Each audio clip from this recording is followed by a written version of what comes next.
कून चुनलिंग को पहले लगा था कि जियांग युवान बस मजाक कर रही है, लेकिन जैसे जैसे उसकी नाक से खींची जाने वाली हवा कम होने लगी, उसे एहसास हुआ कि मामला मजाक नहीं है।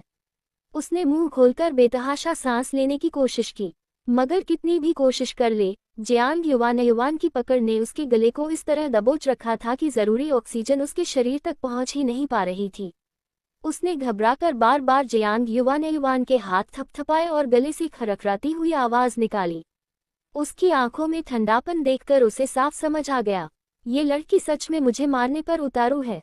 उसकी आंखें फैल गईं, मुंह हिला लेकिन कोई शब्द बाहर न निकल सका। बस जियांग युवान की आंखों में देखते हुए डर से जमी रही। जब लगा कि उसकी आंखें उड़ने ही वाली हैं, जियांग युवान ने हल्का सा हाथ ढीला कर दिया।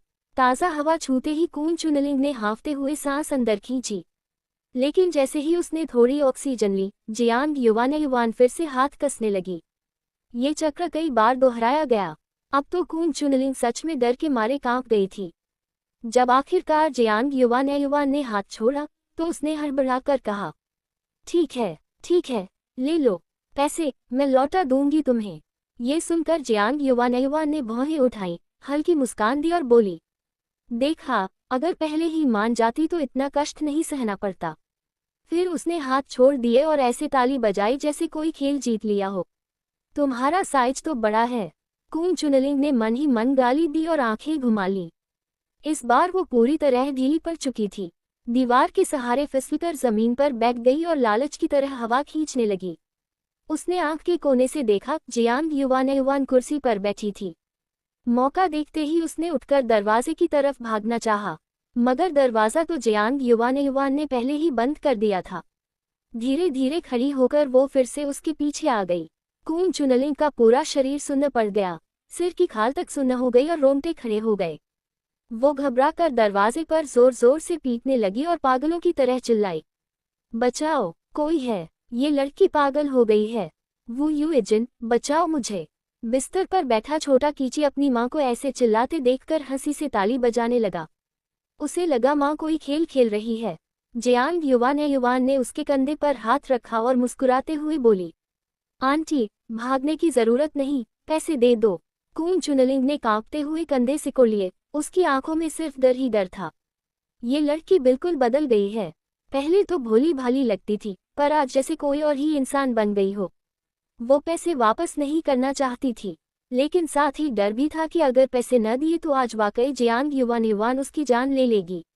आखिरकार उसने कांपते हुए सिर हिलाया और बोली, ठीक है, अभी देती हूँ। ये कहकर वो धीरे धीरे अपनी अलमारी के पास गई, वहां से एक बॉक्स निकाला, फिर गले में पड़ी रस्सी से लटकती छोटी चाबी उतारी। जियांग युवान की आंखों के सामने उसने वो टिन का छोटा डिब्बा खोला और उसमें से नोटों की गड्डी निकाली। जियांग युवान ने उसकी दर्द भरी शक्ल देखी और धीरे से कहा, जो तुम्हारा नहीं है वो तुम्हारा होता भी नहीं। आखिर में यही होना था। कून चुनलिंग ने उसकी बात सुनी तो गुस्से से दांत किटकिटा उठी, मगर चेहरे पर फिर भी एक चापलूसी भरी मुस्कान लाए और पैसे झुककर जियांग युवान के हाथ में थमा दिए। जियांग युवान ने हाथ बढ़ाकर पैसे लिए और गिनकर देखा, 800। उसने भान उठाकर पूछा। कून चुनलिंग जल्दी से बोली, कुछ दिन पहले मेरे छोटे भाई की शादी थी, तो मैंने उसे 200 रुपए दे दिए थे। कहते कहते उसने थोड़ा दुखी चेहरा बनाया, वो पैसे तो अब वापस नहीं आएंगे। उसका मतलब साफ था, ये बात मान लो और 200 रुपए का हिसाब मत मांगो। जियांग युवान ठंडी हंसी हंसी, तेरे भाई की शादी से मेरे माँ बाप का क्या लेना देना? क्यों फिजूल दिखावा किया तूने? इतनी अकड़ कहाँ से आ रही है? ये सुनते ही कून चुनलिंग डर के मारे 2 कदम पीछे हट गई, कहीं फिर से गला दबाने न आ जाए। वो 200 रुपए कब लौटाएगी? जियांग युवान ने सीधा सवाल किया। कून चुनलिंग ने होंठ दबाए, मगर चुप रही। जियांग युवान आगे बढ़ी। उसका चेहरा देखते ही कून चुनलिंग जल्दी से सिर हिलाने लगी, लौटा दूंगी। फिर थोड़ी देर रुककर बोली, अभी मेरे पास इतने पैसे नहीं हैं, मैं पहले तुम्हें लिखकर दे देती हूँ, या फिर महीने के 10-10 रुपए चुका दूँ। असल में उसके पास ज्यादा कमाई थी ही नहीं, वो कुछ दिहाड़ी करती थी और उसका पति वो युएजिन बढ़ई का काम करता था, वो भी ठेका देखकर। कभी 100-200 मिल जाते, कभी 1 पैसा नहीं। महीने के 10 रुपए लौटाना ही उनके लिए बहुत बड़ा बोझ था। जियांग युवान ने उसे बीच में रोककर सिर हिलाया, ठीक है, ₹10 महीना, लेकिन ₹2 ब्याज भी देना होगा। कून चुनलिंग की आंखें फटी रह गई। पागल हो गई है क्या तू पैसों के पीछे? क्यों नहीं जाकर लूटपाट कर लेती? जियांग युवान ने ठंडे लहजे में जवाब दिया, तुझसे मैं पागल हूँ? जब तू लोग मेरे दादा को धकेल कर मेरे पापा से पैसे मांग सकती है, तो मैं ब्याज क्यों नहीं मांग सकती? ये सुनकर कून चुनलिंग चुप हो गई। जियांग युवान इधर उधर देखने लगी, कागज कलम ढूंढने के लिए, मगर कुछ नहीं मिला। फिर उसने चुपचाप अपनी जगह से मुड़कर अपने स्पेस से कागज कलम निकाले और मेज पर पटक दिए। लिख, उसने सख्ती से कहा। कून चुनलिंग समझ गई, ये तो पहले से तैयारी करके आई है, कागज कलम तक साथ लाई। मुझे लिखना नहीं आता, उसने ठंडे स्वर में कहा। जियांग युवान ने हल्की मुस्कान के साथ खुद ही IOU लिखा और उसे हस्ताक्षर करने को कहा। फिर उस पर उंगली का निशान भी लगवा लिया। लाल हाथ की छाप देखकर कून चुनलिंग का चेहरा बुझ गया। अब ये पक्का सबूत था, चाहकर भी वो इनकार नहीं कर सकती थी। कुछ देर सोचने के बाद उसके मन में फिर थोड़ी कड़वाहट उठी। उसने कहा, ये तो नाइंसाफी है। सिर्फ हमारे घर से ही पैसे क्यों मांग रही हो? बाकी सबने भी तो लिए थे। जियांग युवान ने उसे तिरछी नजर से देखा और बहुत सहज स्वर में बोली, पैसे हमारे हैं, जिसे चाहे उससे मांगेंगे। बाकियों से भी ले लूंगी, लेकिन तुझसे शुरू करने में मजा ज्यादा है। उसकी बात सुनते ही कून चुनलिंग का चेहरा गुस्से से तमतमा गया। वो युएजन सच्चमुच निकम्मा आदमी था। घर का बड़ा बेटा होकर भी किसी से भिड़ नहीं सकता। अब तो ये पीली सी लड़की तक उसकी नाक पर चढ़कर बोल रही थी। जियांग युवान नहीं जानती थी कि वह क्या सोच रही थी, और अगर जान भी लेती तो उसे कोई फर्क नहीं पड़ता। उसने पैसे अपने पास रखे और फिर मुस्कुराते हुए कून चुनलिंग से कहा, मैं अब हर महीने की 8 तारीख को तुम्हारे पास आऊंगी, तो तब मुझसे मत छिपना। कून चुनलिंग का चेहरा लाल पीला हो गया, लेकिन उसने एक शब्द भी नहीं कहा। जियांग युवान ने दरवाजा खोला और बाहर निकल गई। दरवाजे के बाहर खड़े लोग उसे बाहर आते देखकर घबरा गए और जल्दी से पूछने लगे, युवान, तुम और तुम्हारी मौसी वहां क्या कर रहे थे? मैंने सुना कि तुम्हारी मौसी ने किसी को मारने की धमकी दी। जियांग युवान मुस्कुराए और सिर हिलाकर बोली, ठीक है सब। इतना कहते ही कून चुनलिंग डर के मारे भागती हुई कमरे से बाहर निकली।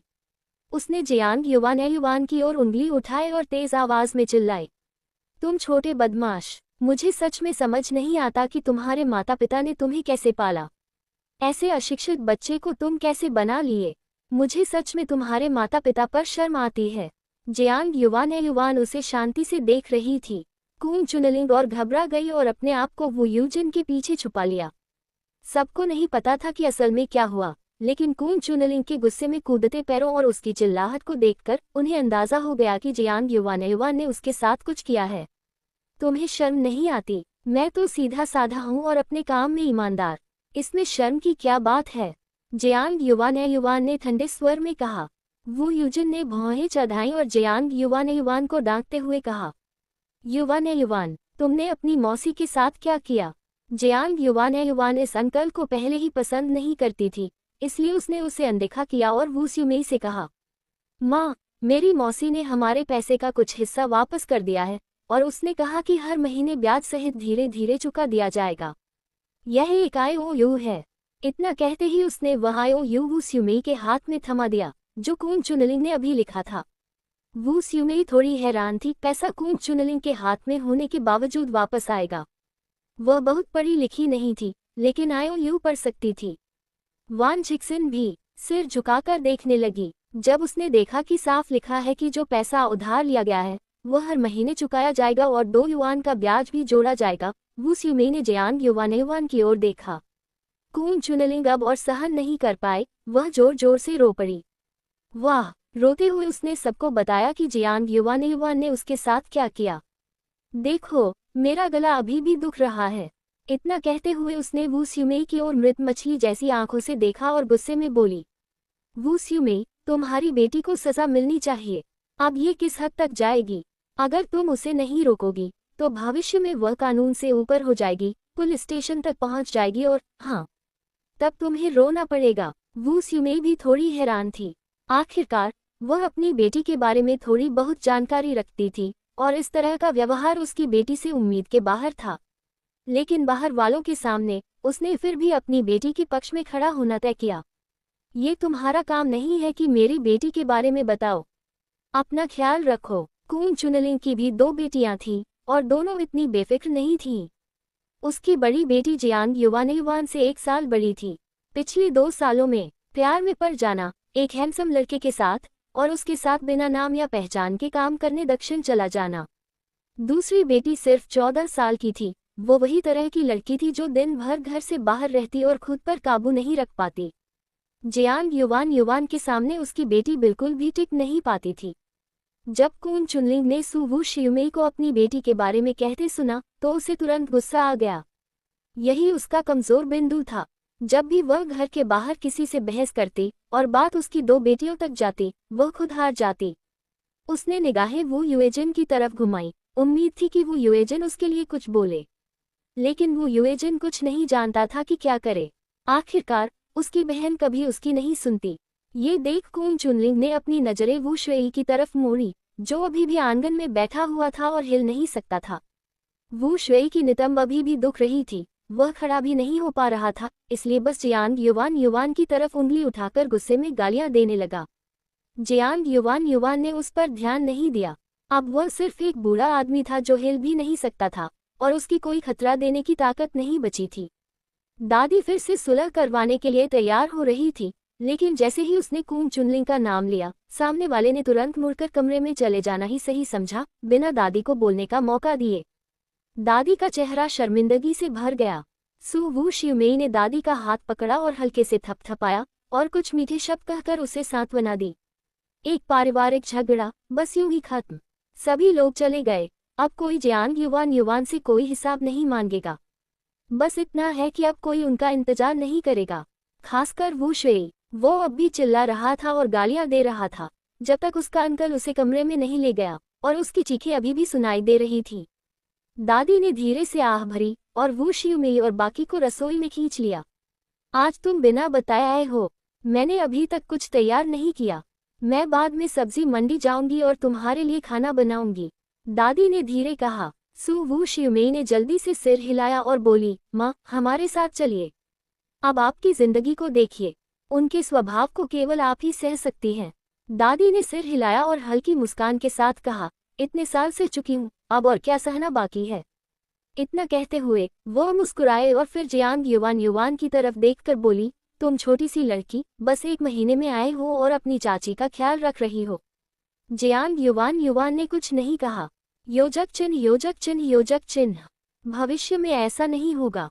दादी ने आगे कहा, तुम भी जानती हो कि तुम्हारी चाची हमेशा अपने बोलने में भरोसेमंद नहीं रही।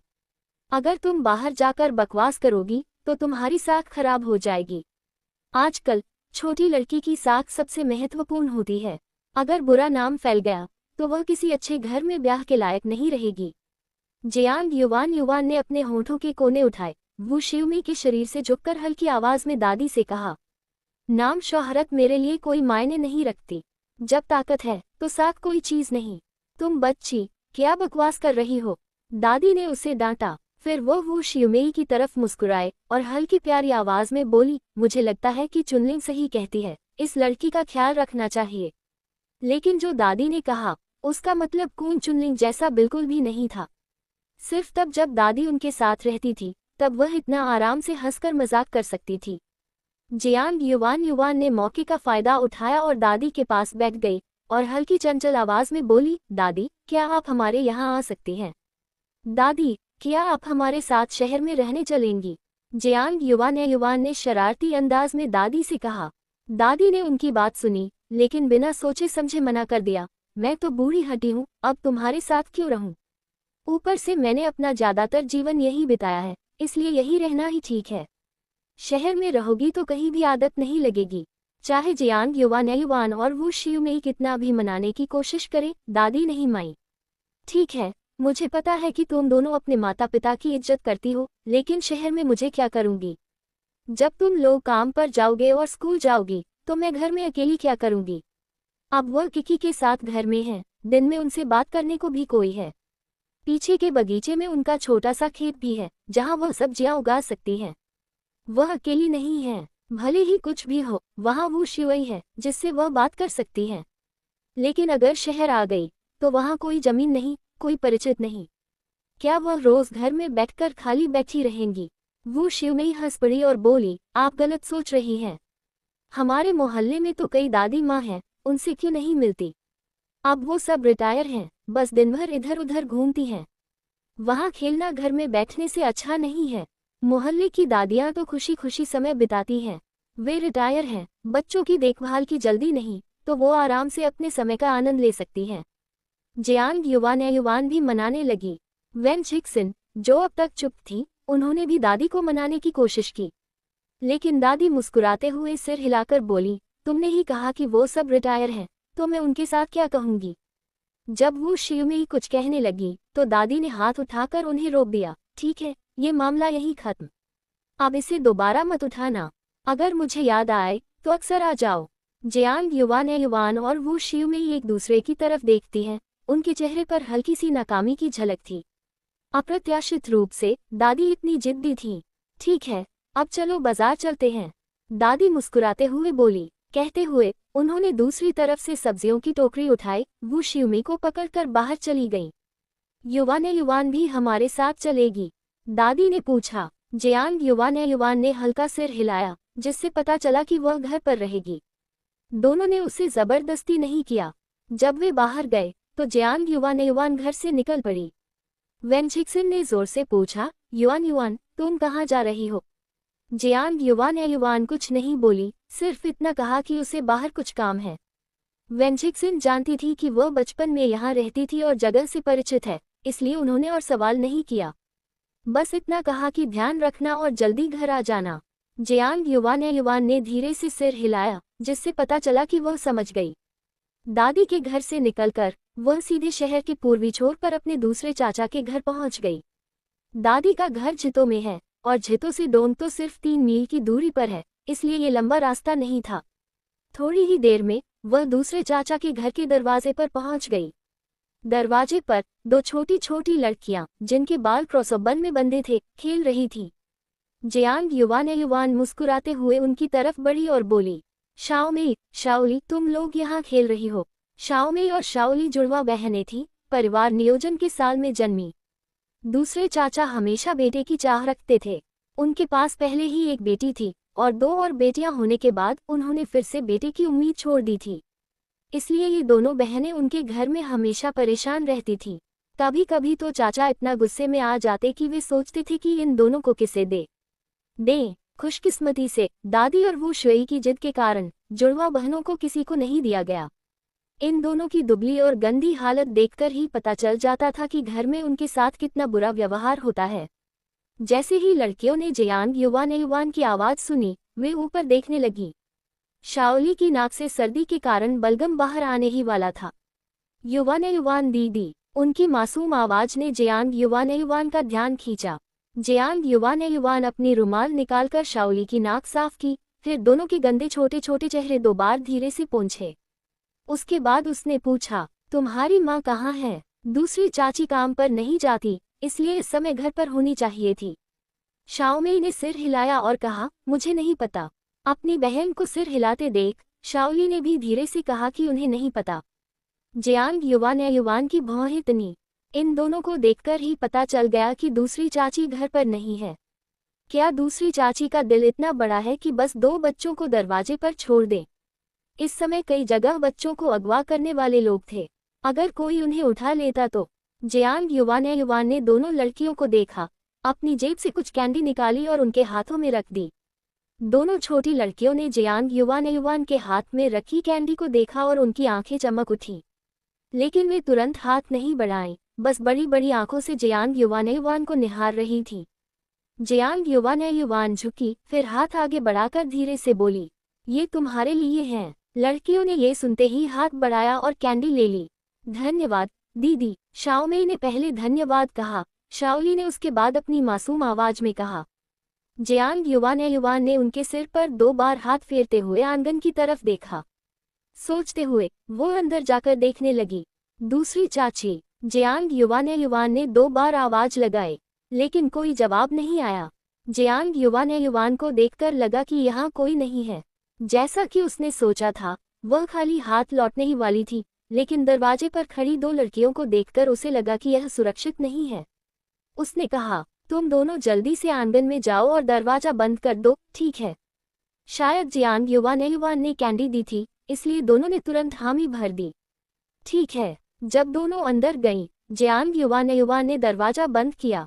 छोड़ते समय उसने उन्हें दौड़ने से मना किया। दोनों लड़कियों ने समझदारी से सिर हिलाया। जियांग युवान ने दूसरी चाची को नहीं देखा, इसलिए वह खाली हाथ लौट गई। वापसी में वह अचानक एक आंगन के दरवाजे पर रुकी और अंदर से दूसरी चाची की आवाज सुनाई दी। मैं जा रही हूँ, जब फ्री रहूंगी फिर आऊंगी। बहुत ही नाजुक और खिलखिलाती हुई आवाज, जो आमतौर पर दूसरी चाची की नहीं थी। ये किसी प्रेमी के साथ थोड़ी शरारती और प्यारी लग रही थी। जियांग युवान ने तुरंत महसूस किया कि कुछ तो गलत है। वो आवाज बिल्कुल वैसी थी जैसे कोई अपने प्रेमी के साथ शरारती अंदाज में बात कर रही हो। जियांग युवान ने अपनी आंखें उठाकर अंदर झांका। इस समय आंगन का दरवाजा बंद था और अंदर क्या हो रहा है कोई नहीं जानता। थोड़ी सोच विचार के बाद जियांग युवान वहां नहीं चली गई, बल्कि गेट पर खड़ी होकर अंदर की आवाजें सुनने लगी। तुम कमीने, भविष्य में मुझसे ऐसा मत करना। दूसरी आंटी की आवाज। इसके साथ ही एक आदमी की आवाज भी आई, जिसमें थोड़ी बदतमीजी थी। तुम छोटी बदमाश, क्या तुम्हें बस में ही पसंद नहीं? ये अंदाज किसी गंभीर आदमी का नहीं था। घृणा, तुम सच में नफरत करती हो। अगर तुम चाहो तो मैं इसे गंभीरता से लूंगा। जियांग युवान ने तुरंत समझ लिया कि अंदर वाला आदमी उसका चाचा नहीं है। उसने अपनी नजरें नीचे कर ली और सोच में डूब गई। अंदर की फुसफुसाहट धीरे धीरे घट गई और उसके बाद कुछ अजीब अजीब आवाजें आईं। जियांग युवान 2 कदम हटी और अंदर की आवाजों को सुनना छोड़ दिया। कुछ देर बाद दूसरी आंटी की आवाज फिर से आई, ठीक है, अब बस करो। मुझे जल्दी वापस जाना है। मेरे 2 बच्चे अभी घर पर हैं। कपड़े सही करने की आवाज आई और फिर कदमों की आवाज। जियांग युवान गेट पर खड़ी रही, अंदर झांकती रही। जल्दी ही दरवाजा खुला और दूसरी आंटी का शर्मिंदा चेहरा सामने आया। लेकिन जैसे ही उसने जियांग युवान को देखा, उसका चेहरा तुरंत सफेद पड़ गया। आदमी को नहीं पता था कि जियांग युवान कौन है। उसने शक भरी नजरों से उसे देखा और जोर से पूछा, तुम किसके घर की हो, छोटी बच्ची? यहाँ क्या कर रही हो? तभी जियांग युवान ने बस उसे एक तरफ देखा। उसका शरीर बमुश्किल कपा हुआ, बहुत पतला और थोड़ा बदहा लगता था, जैसे कोई आवारा आदमी। सच कहूं तो उसका दूसरा चाचा इस आदमी से कहीं ज्यादा अच्छा दिखता था। जियांग युवान समझ ही नहीं पाई कि दूसरी आंटी को यह आदमी क्यों पसंद आया। जियांग युवान को ऊपर नीचे निहारते देख आदमी कुछ नहीं बोला, बस फिर से चिल्लाया, तुम किसके घर की हो? किसने तुम्हें यहाँ भेजा? जैसे ही वह आगे बढ़ने लगा, दूसरी आंटी ने उसे थप्पड़ मारकर रोका। ठीक है, तुम्हारा इसे कोई लेना देना नहीं, जल्दी वापस जाओ। इतना कहकर उसने जियांग युवान को अपनी ओर खींचा। आदमी ने अंदाजा लगाया कि यह बच्ची उसे जानती है। उसका दिल धड़कने लगा। अगर वह जानता कि उसने उसकी पत्नी के साथ कुछ किया है, तो वह उसे मार ही देता। ये सोचकर वह घर में जाकर अपने सामान की पैकिंग करने लगा और कुछ दिन छुपने की सोचने लगा। यहाँ दूसरी आंटी ने जियांग युवान को आदमी के घर से खींचा और उसका हाथ छोड़ दिया। कुछ पल के लिए वह नहीं जानती थी क्या कहे। उसका चेहरा बेहद शर्मिंदा था। वह पूछना चाहती थी कि क्या जियांग युवान ने कुछ सुना, लेकिन कहने की हिम्मत नहीं हुई। दोनों धीरे धीरे घर के दरवाजे तक पहुंची। रास्ते में जियांग युवान कुछ नहीं बोली। दूसरी आंटी जब घर के दरवाजे तक पहुंची तो देखा कि उसके 2 बच्चे वहां नहीं थे। वह घबरा गई और अपनी बेटी को बुलाया। उसने अपना नाम कहा और अपने घर का दरवाजा खोला। आंगन में खेलती हुई 2 बेटियों को देखकर उसे थोड़ी राहत मिली। जियांग युवान ने उसे देखा, वह तन गई और धीरे से बोली, अगर तुम्हें इनकी इतनी परवाह है तो फिर इन्हें ऐसे दरवाजे के बाहर क्यों छोड़ दिया? दूसरी आंटी कुछ समझाना चाहती थी, पर शब्द नहीं निकल पाए। उसने अपनी नजरें 2 बेटियों पर डाली और फिर जियांग युवान को रसोई में ले गई। रसोई का दरवाजा बंद करते ही वह सीधे जियांग युवान के सामने जमीन पर घुटनों के बल बैठ गई। रसोई की फर्श ईंटों से बनी थी, लेकिन उसने बिल्कुल हिचकिचाए बिना प्लाप करते हुए घुटने टेक दिए। युवान, आंटी प्लीज अपने चाचा को मत बताना। उसने जियांग युवान की शक्ल देखकर सब अंदाजा लगा लिया था। जियांग युवान सब जानती थी। इस वक्त उसका दिल बहुत बेकाबू था और उसे समझ नहीं आ रहा था कि क्या करे। जियांग युआन ने उसे बस बेदम आंखों से देखा, कुछ नहीं बोला। दूसरी आंटी ने ये देखकर आंखें भर आई और उसकी शिकायत शुरू हो गई, तुम्हारा चाचा नहीं समझता। मैंने 3 बेटियां दी हैं, नाक मेरी नहीं, आंखें मेरी नहीं। बकवास। अगर मैं ठीक से नहीं करती तो या तो पीटते हैं या डांटते हैं। मैं इंसान हूँ, कुत्ता नहीं कि मुझे ऐसे पालो। जियांग युआन को ये पता था, दूसरा चाचा बड़े चाचा से अलग था। वह पूरी तरह दादा के स्वभाव का पालन करता था, गर्म स्वभाव और किसी भी छोटी बात पर फट पड़ता। हम पति पत्नी हैं और वह मुझसे 2 साल से भी ज्यादा समय से नहीं मिला। अगर वह नहीं मिलता तो क्या मैं बाहर जाकर ढूंढ नहीं सकती? दूसरी आंटी ने बलगम और आंसुओं के साथ कहा, और उसकी आंखों में रोष की चमक थी। वह इस वक्त इतना भावुक थी कि उसे परवाह नहीं थी कि जियांग युआन के सामने यह बातें ठीक है या नहीं। तुम कहते हो अकेलापन सह नहीं सकती, या तुम बेहया हो। दूसरी आंटी की आंखों में आंसू थे, पर सोचो, शाओमेई और शाओली, वे अभी भी छोटे हैं और उनके पास ऐसी बेहया मां नहीं होनी चाहिए। अगर यह फैल गया तो वे कभी भी अपने जीवन में सिर ऊंचा नहीं कर पाएंगी। जियांग युआन ने शांत होकर कहा, अगर तुम्हें सब पता है तो फिर भी तुमने ऐसा क्यों किया? दूसरी आंटी ने सिर झुका लिया, आंसू पोंछते हुए कहा, क्या तुम्हें लगता है कि मैं चाहकर कर रही हूँ? मेरी कोई जन्म भूली परिवार नहीं है, मुझे हमेशा सताया गया, कोई मेरी मदद नहीं कर सकता और कोई नहीं है जिसे मैं अपना दिल खोलकर बता सकूं। जब से ये दोनों पैदा हुई हैं, मैं हर दिन उनके लिए रोई हूँ। मैं गर्म खाना भी नहीं खा सकती। तुम्हारा चाचा सोचता है कि वे शोर करती हैं, या तो उन पर चिल्लाता है या पीटता है, और फिर वह घर भी नहीं आता। हालांकि तुम्हारी दादी कभी कभी मेरी मदद आती है, लेकिन वह भी खून चुनने के परेशान करने से डरती है, इसलिए अगर वह 1-2 दिन आती है तो वह भी बड़ी उदारता मानी जाती है। जब तुम्हारी दादी आती थी तो वही सबसे आराम का समय था, लेकिन वह आराम का समय सिर्फ कुछ ही दिन रहता था।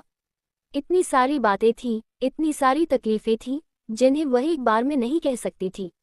जो आदमी तुमने अभी देखा, वह शहर का बदमाश है, चोरी छिपे सब करता है, लेकिन वह मेरे साथ अच्छा है। ये कहते हुए दूसरी आंटी ने चेहरे पर मुस्कान ला दी। जियांग युआन समझ गई कि दूसरी आंटी को उस आदमी के लिए कोई प्यार नहीं हो सकता, बस क्योंकि वह उसके साथ अच्छा बर्ताव करता था। जैसे डूबते व्यक्ति को किनारे से रस्सी फेंकी जाए और वह पूरी ताकत से उसे पकड़ने की कोशिश करे, ठीक वैसा ही था वह। ये तुम्हारे धोखे का कारण नहीं है, जियांग युआन ने धीरे से कहा। दूसरी आंटी ने अपनी आंखें उठाकर उसे देखा और होठों पर एक कटु सी मुस्कान खिलाई। हाँ, ये उसकी भतीजी थी, फिर भी कैसे उसके पक्ष में खड़ी हो सकती थी? दूसरी आंटी उस छोटे से स्टूल पर खड़ी होने ही वाली थी। जियांग युआन ने उसे कुछ देर तक देखा, फिर धीरे से बोली, तुम उससे तलाक ले सकती हो, तुम उससे तलाक ले सकती हो। ये सुनते ही दूसरी आंटी तुरंत सिर उठाकर उसे अविश्वास भरी नजरों से देखने लगी। क्या वह सच में उसे उसके अंकल से तलाक लेने के लिए मनाने की कोशिश कर रही है? तुम चाहती हो कि मैं तुम्हारे अंकल से तलाक ले लूं? दूसरी आंटी ने धीरे धीरे पूछा। जियांग युआन ने हल्का सा सिर हिलाया। अगर तुम खुश नहीं हो तो क्यों अपने आप को बांधकर आपस में दुख झेल रही हो? क्यों एक दूसरे को तकलीफ देती हो? दूसरी आंटी कुछ समय तक कुछ नहीं बोली। तलाक का मुद्दा वाकई बहुत बड़ा था और वह इसे तय नहीं कर पा रही थी। सोचो, अगर तलाक ले लिया तो लोग उसके बारे में क्या कहेंगे? उसकी कोई जन्मभूमि नहीं है तो वह कहाँ रहेगी? और उसके पास कोई नौकरी नहीं है, बच्चे क्या करेंगे? जियांग युआन ने उसे देखा और कहा, मुझसे मत कहो, तुम्हारे अंकल के लिए तुम्हारे दिल में क्या है? दूसरी आंटी ने हल्का सा आह भरी, लेकिन कुछ नहीं बोला। इतने सालों की शादी है, ये कहना झूठ होगा कि उनके बीच कोई संबंध नहीं है। पर सिर्फ, क्या तुम लोगों की अफवाहों से डरती हो? नौकरी और रहने की जगह न होने का डर? जियांग युआन ने सीधा मुद्दा उठाया। दूसरी आंटी ने कड़वी मुस्कान दी, तलाक लेना तुम्हारे सोचने जितना आसान नहीं है। कितना भी मुश्किल क्यों न हो, ये तुम्हारे ऊपर बेइज्जती करने से आसान है। जियांग युआन की आवाज बहुत नर्म थी, चेहरे पर ज्यादा भाव नहीं। दूसरी आंटी का चेहरा जम गया और वह कुछ नहीं बोली। तुम जानती हो इस दुनिया में महिलाओं के लिए कितनी कठोर है।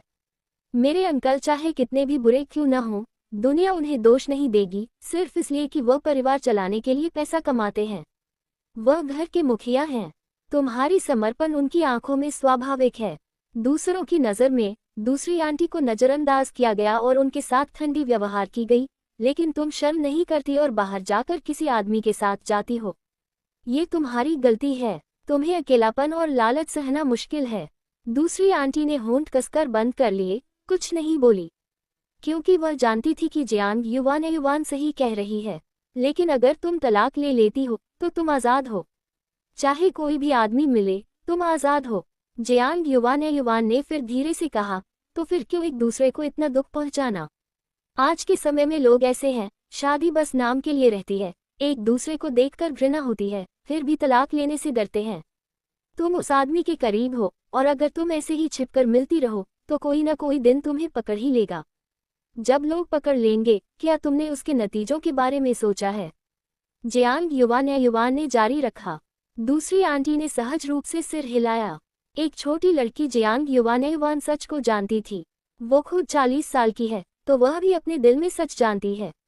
बस वह सच में तलाक लेने का साहस नहीं जुटा पा रही थी। उसने सिर घुमाकर आंगन में खेल रही 2 बेटियों की तरफ देखा।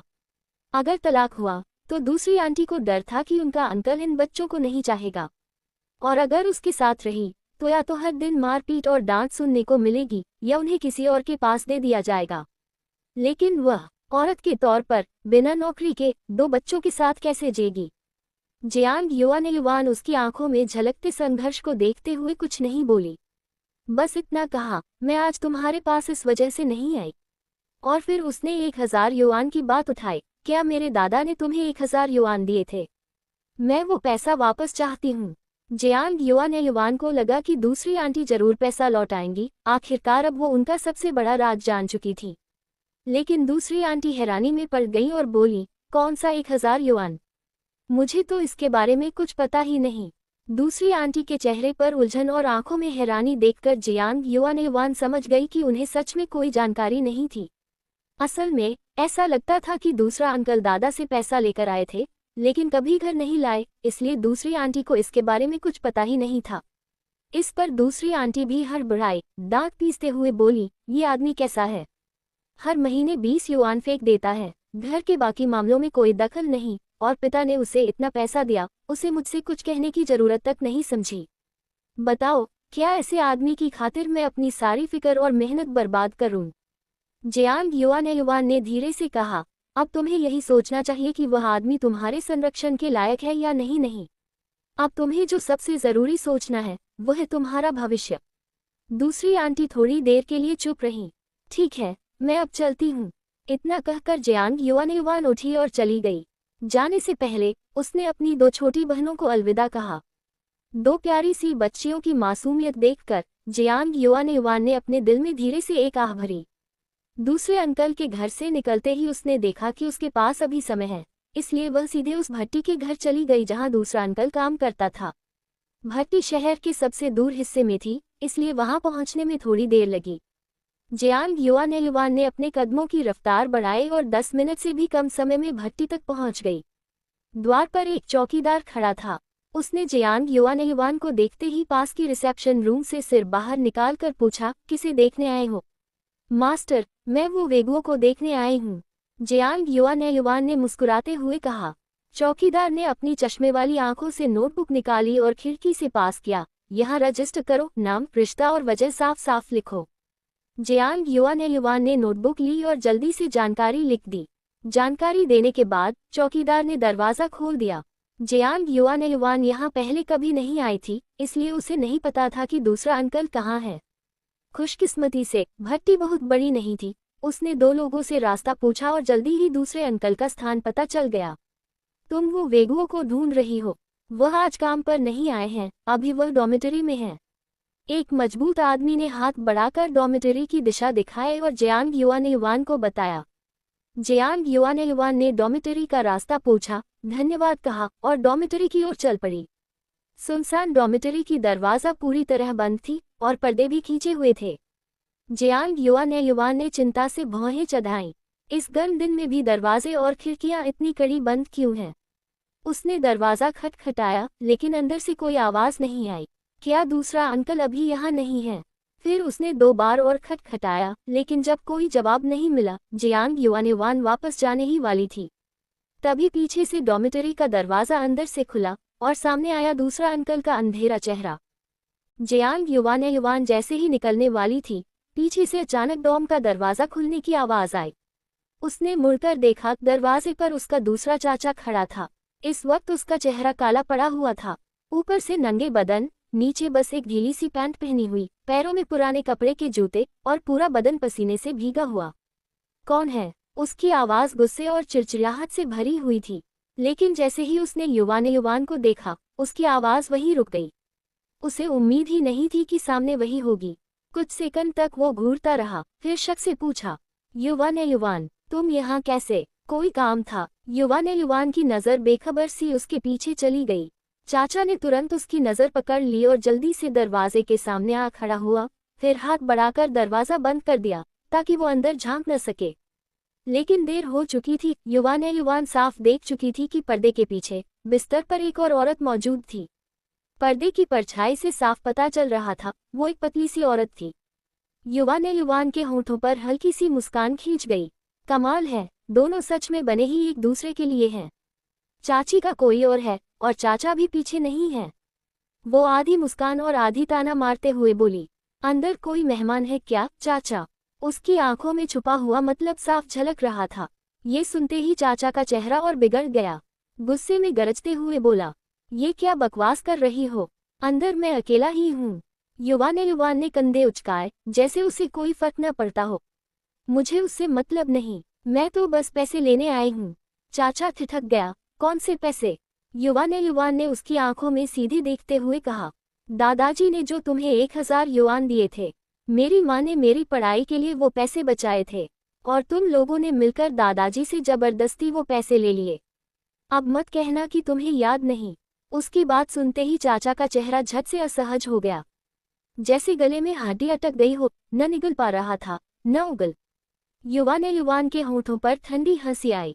उसने अंदर की तरफ इशारा करते हुए कहा, चाचा, मुझे लगता है आप ये नहीं चाहेंगे कि मैं अभी यहीं खड़े खड़े शोर मचा दूं, है ना?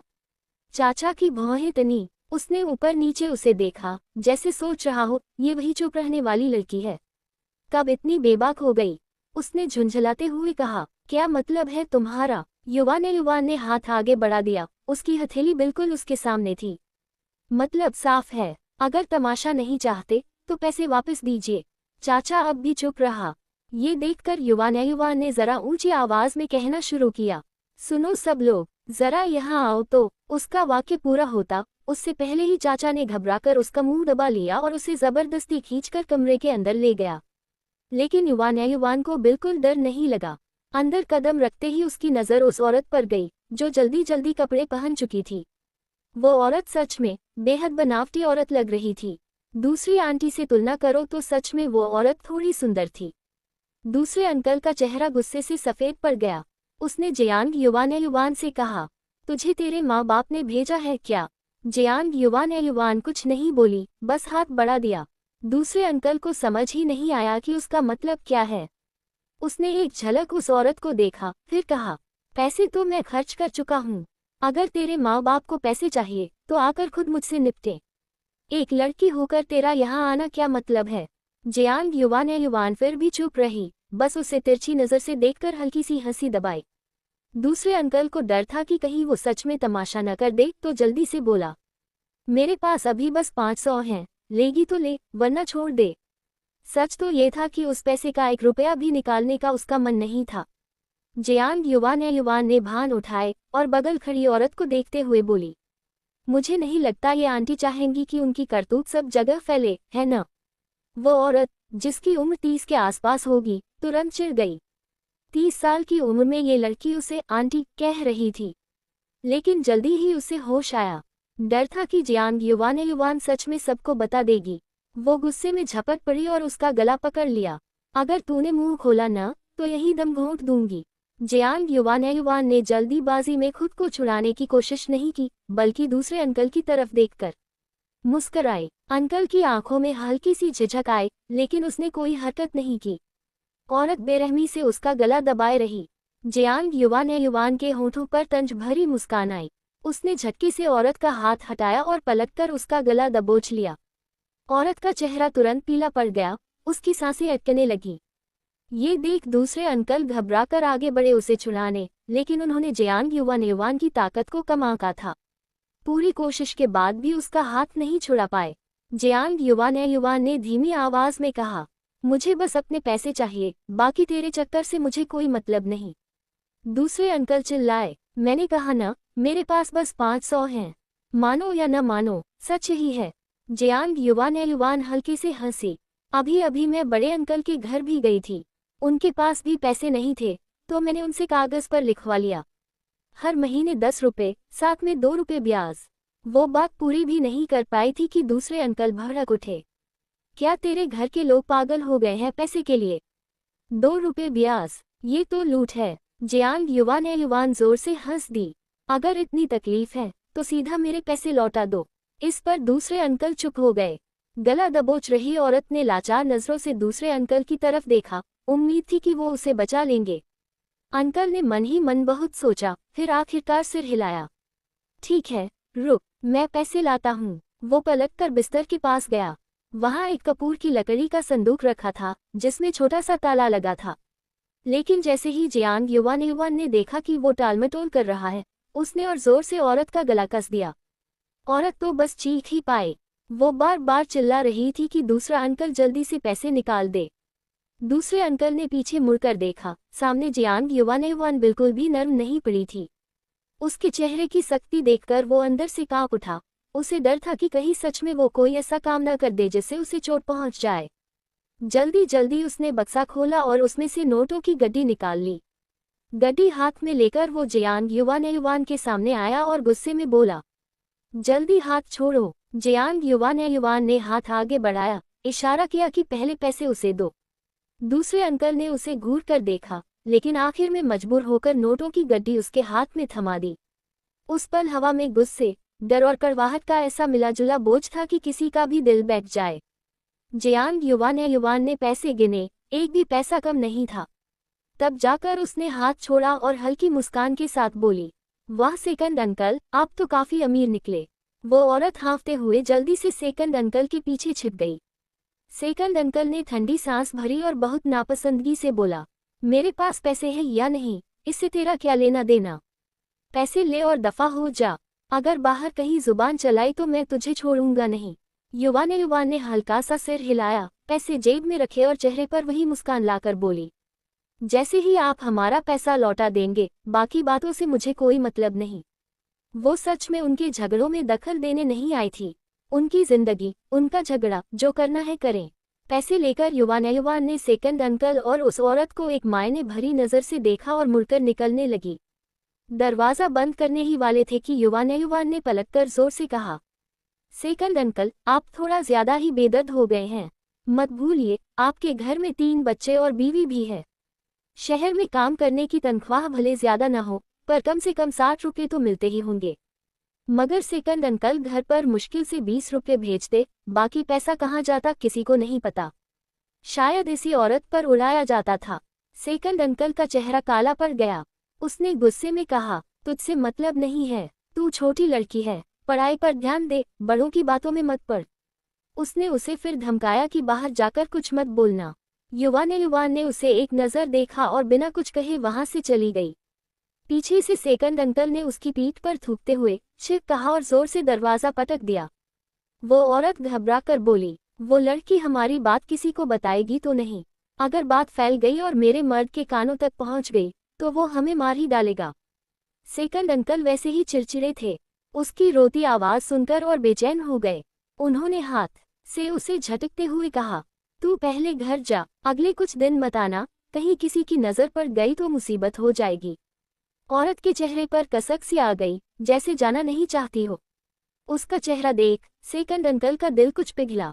उसने आवाज नरम करते हुए कहा, ठीक है, तुझे भी दिख गया ना? अगर उस छोकरी ने बात फैला दी तो हमारा जीना हराम हो जाएगा। थोड़ा वक्त रुक जा, फिर तू मेरे पास आना, मैं सब भरपाई कर दूंगा। औरत उसकी छाती से लग गई, हल्के हाथ से उसे मारकर बोली, फिर धीरे से पूछ बैठी, तो वो 500 रुपये जो तुमने मुझसे वादा किया था, वो तो दोगे ना?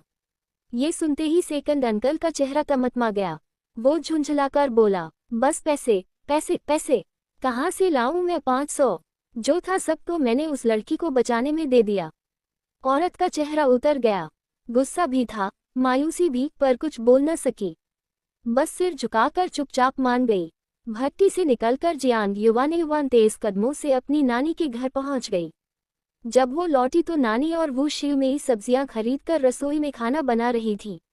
उसे आते देख दोनों ने जिज्ञासा से पूछा, कहाँ गई थी तू? युवान ने बिना कुछ छुपाए साफ कहा, मैं दूसरे चाचा की ईंट भट्टी में गई थी, उनसे 1000 युवान वापस ले आई।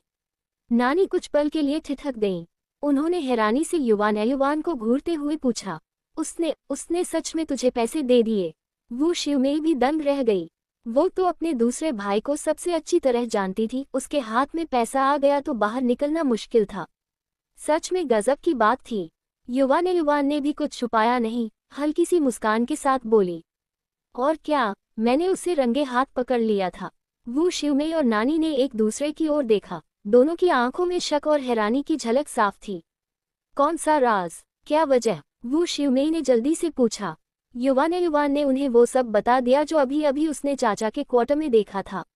नानी ने सुना तो उनके हाथ का फावड़ा सीधे कड़ाही में गिर पड़ा। जोर से टन की आवाज हुई, हे भगवान, ये क्या उल्टा पुल्टा बोल रही है तू? नानी घबराकर बोली। वो सोच भी नहीं सकती थी कि अगर ये बात सच हुई तो उनकी बहू का क्या हाल होगा।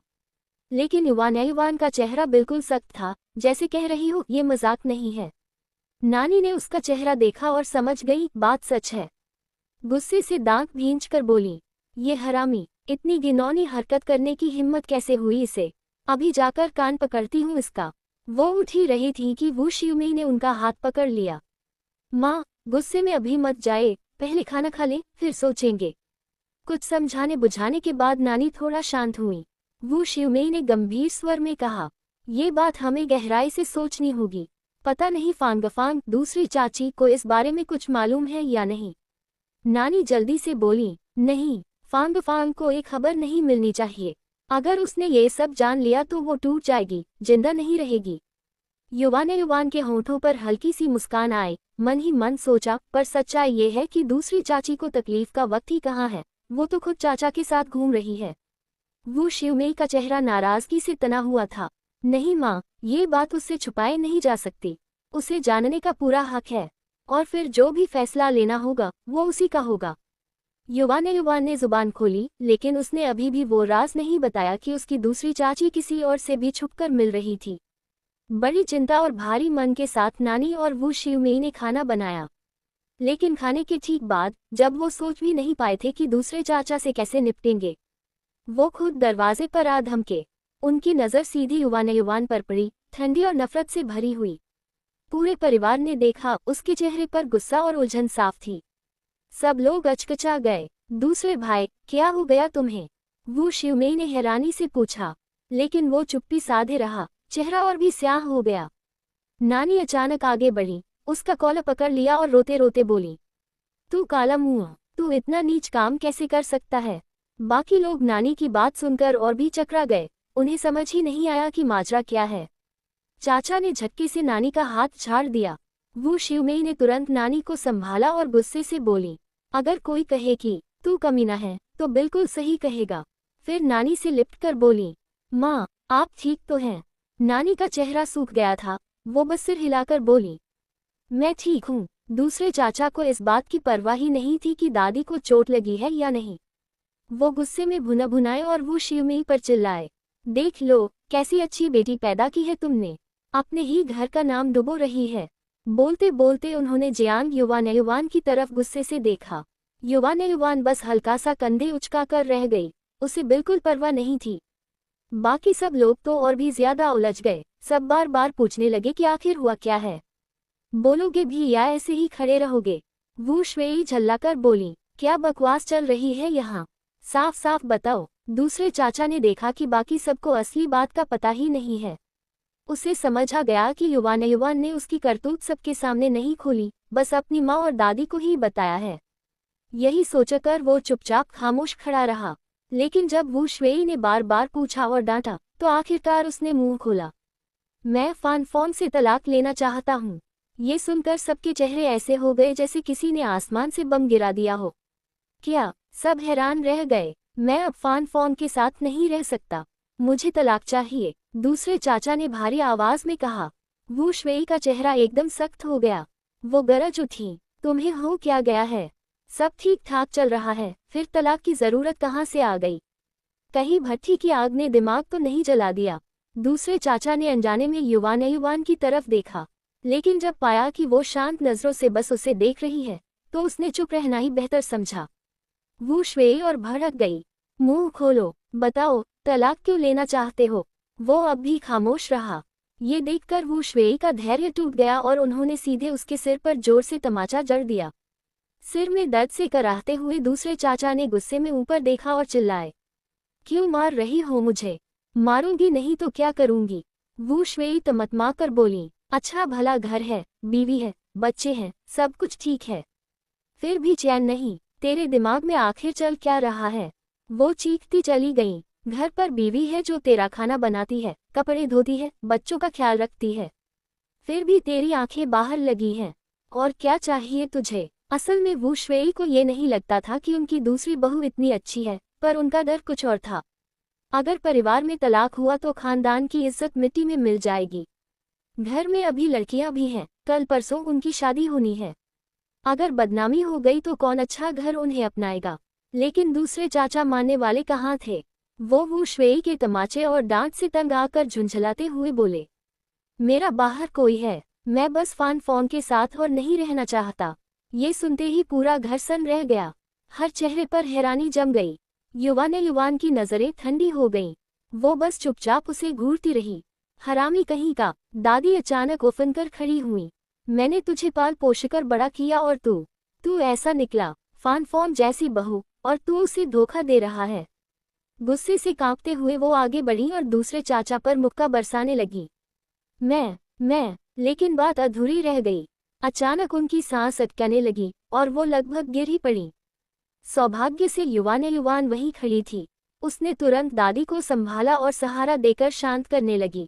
दादी ने एक हाथ से अपनी छाती को थामा, दूसरे हाथ से कांपते हुए उंगली उठाए और दूसरे चाचा की तरफ इशारा किया।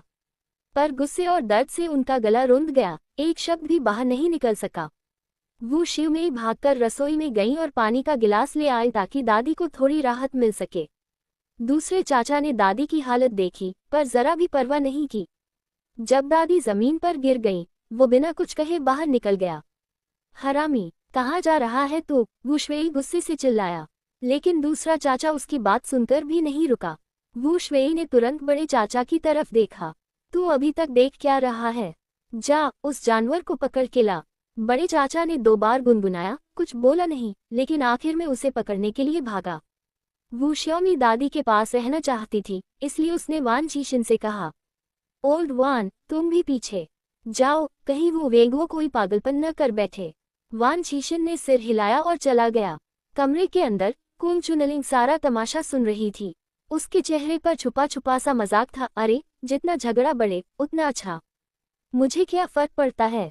ये सोचते ही उसने जल्दी से पैक किया हुआ सामान उठाया और किकी को गोद में लेकर निकलने की तैयारी करने लगी। ये देखते ही वू शुई ने आवाज लगाई, अरे बड़ी बहू, कहाँ जा रही हो? कुंग चुनलिंग ने वू श्योमी की तरफ देखा और ठंडी हंसी हंसी। घर का हाल तो देख लो, पिछले कुछ दिन से एकदम नरक बना हुआ है। मैं किकी को लेकर अपनी माँ के घर जा रही हूँ। अगर यहाँ और रही तो मेरी जान पर बन जाएगी। ये कहते हुए उसने जानबूझकर दादी की तरफ देखा, जैसे साफ इशारा कर रही हो कि दादी ने जानबूझकर किकी को जला दिया। दादी का दिल कसक उठा। वो कांपते हुए उठने की कोशिश करने लगी, शायद उसे कुछ कहें, लेकिन दादी बोल भी पाती उससे पहले कुंग चुनलिंग पलटकर बाहर निकल गई। दादी की आंखों से आंसू फूट पड़े। आखिर ये सब हो क्या रहा है? दादी रोते हुए बोली। दादी की बात सुनते ही वू शुई का चेहरा बिल्कुल हैवान जैसा हो गया। अचानक उसने पैर उठाकर दादी के चेहरे पर मार दिया। तेरी ही गलती है, बुढ़िया। देख कैसे तूने मेरे दोनों बेटों को बिगाड़ दिया, और ऊपर से तू मुझ पर रो रही है। जियांग युवान दादी के पास ही बैठी थी। जैसे ही उसने देखा कि वू शुई दादी को लात मारने वाला है, उसने बिना सोचे समझे पास की बेंच उठाए और जोर से उसके पैर पर दे मारी। वू शुई दर्द से चीख उठा। पैर खींचने से पहले ही वो सीधा धड़ाम से जमीन पर जा गिरा। अभी पिछली गिरने की चोट सही भी नहीं हुई थी, ऊपर से ये नई मार। उसकी कमर जैसे टूटकर बिखर गई हो। जियांग युवान हाथ में बेंच पकड़े खड़ी थी। उसकी ठंडी निडर निगाहें ऊपर से नीचे तक वू शुई को भेद रही थी। आंगन में उस वक्त और कोई नहीं था। वू शुई डर के मारे इधर उधर देखने लगा, लेकिन मदद के लिए कोई नहीं था। तू क्या करने वाली है? दादा ने कांपते स्वर में कहा। जियांग युवान के ठंडे चेहरे को देखकर उसके दिल में सचमुच डर उतर गया। ये मरियल सी लड़की अब सच में बेकाबू हो चुकी थी। वू शॉमी ने जल्दी से जियांग युवान के हाथ से बेंच छीन ली और गुस्से से बोली, तेरे दूसरे चाचा ने गड़बड़ की तो तू भी वही करेगी। इतना कहकर वो आगे बढ़ी और वू शुई को उठाने लगी। भले ही उसके दिल में इस पिता के लिए इज्जत नहीं थी, पर वो खामोश खड़ा रहकर देख भी नहीं सकता था। जियांग युवान ने कंधे उचकाए, होठों पर हल्की सी मुस्कान थी, लेकिन आंखों में बिल्कुल ठंडापन। मैं तो बस दादाजी से मजाक कर रही थी। वू शुई का चेहरा काला पड़ गया। ये कैसी मजाक है? अभी अभी मेरी हड्डियां तोड़ दी और कह रही है मजाक। उसने कभी सोचा भी नहीं था कि जिस जुबान को कभी एक झटके में चुप कर देता था, आज उसी जुबान ने उसे चारों तरफ से हरा दिया। पहले वो जवान था, ताकतवर था, लोग उसके सामने खड़े होने से भी डरते थे। लेकिन अब तो उसकी हड्डियां भी थक चुकी हैं। दिल मानने को तैयार नहीं कि वो बूढ़ा हो गया है, मगर सच तो सामने खड़ा है। चाहे जितना छुपा ले, वो इस नन्ही सी लड़की के सामने टिक नहीं सकता। दिल को चोट पहुंच रही है, गुस्सा भी है, शर्म भी है, और सबसे ज्यादा डर ये है कि अब उसका दौर खत्म हो चुका है। वू शुई, जो सारी जिंदगी घर का मुखिया रहा था, उसने कभी इतना अपमान नहीं झेला था। उसकी इतनी ज्यादा जलन हो रही थी कि दांत किटकिटा रहे थे। मन कर रहा था कि अभी जियांग युवान को बांधकर कोड़े मारे, लेकिन फिलहाल वो कुछ कर नहीं पा रहा था, बस घूर ही सकता था। कमर पकड़कर उठने की कोशिश की।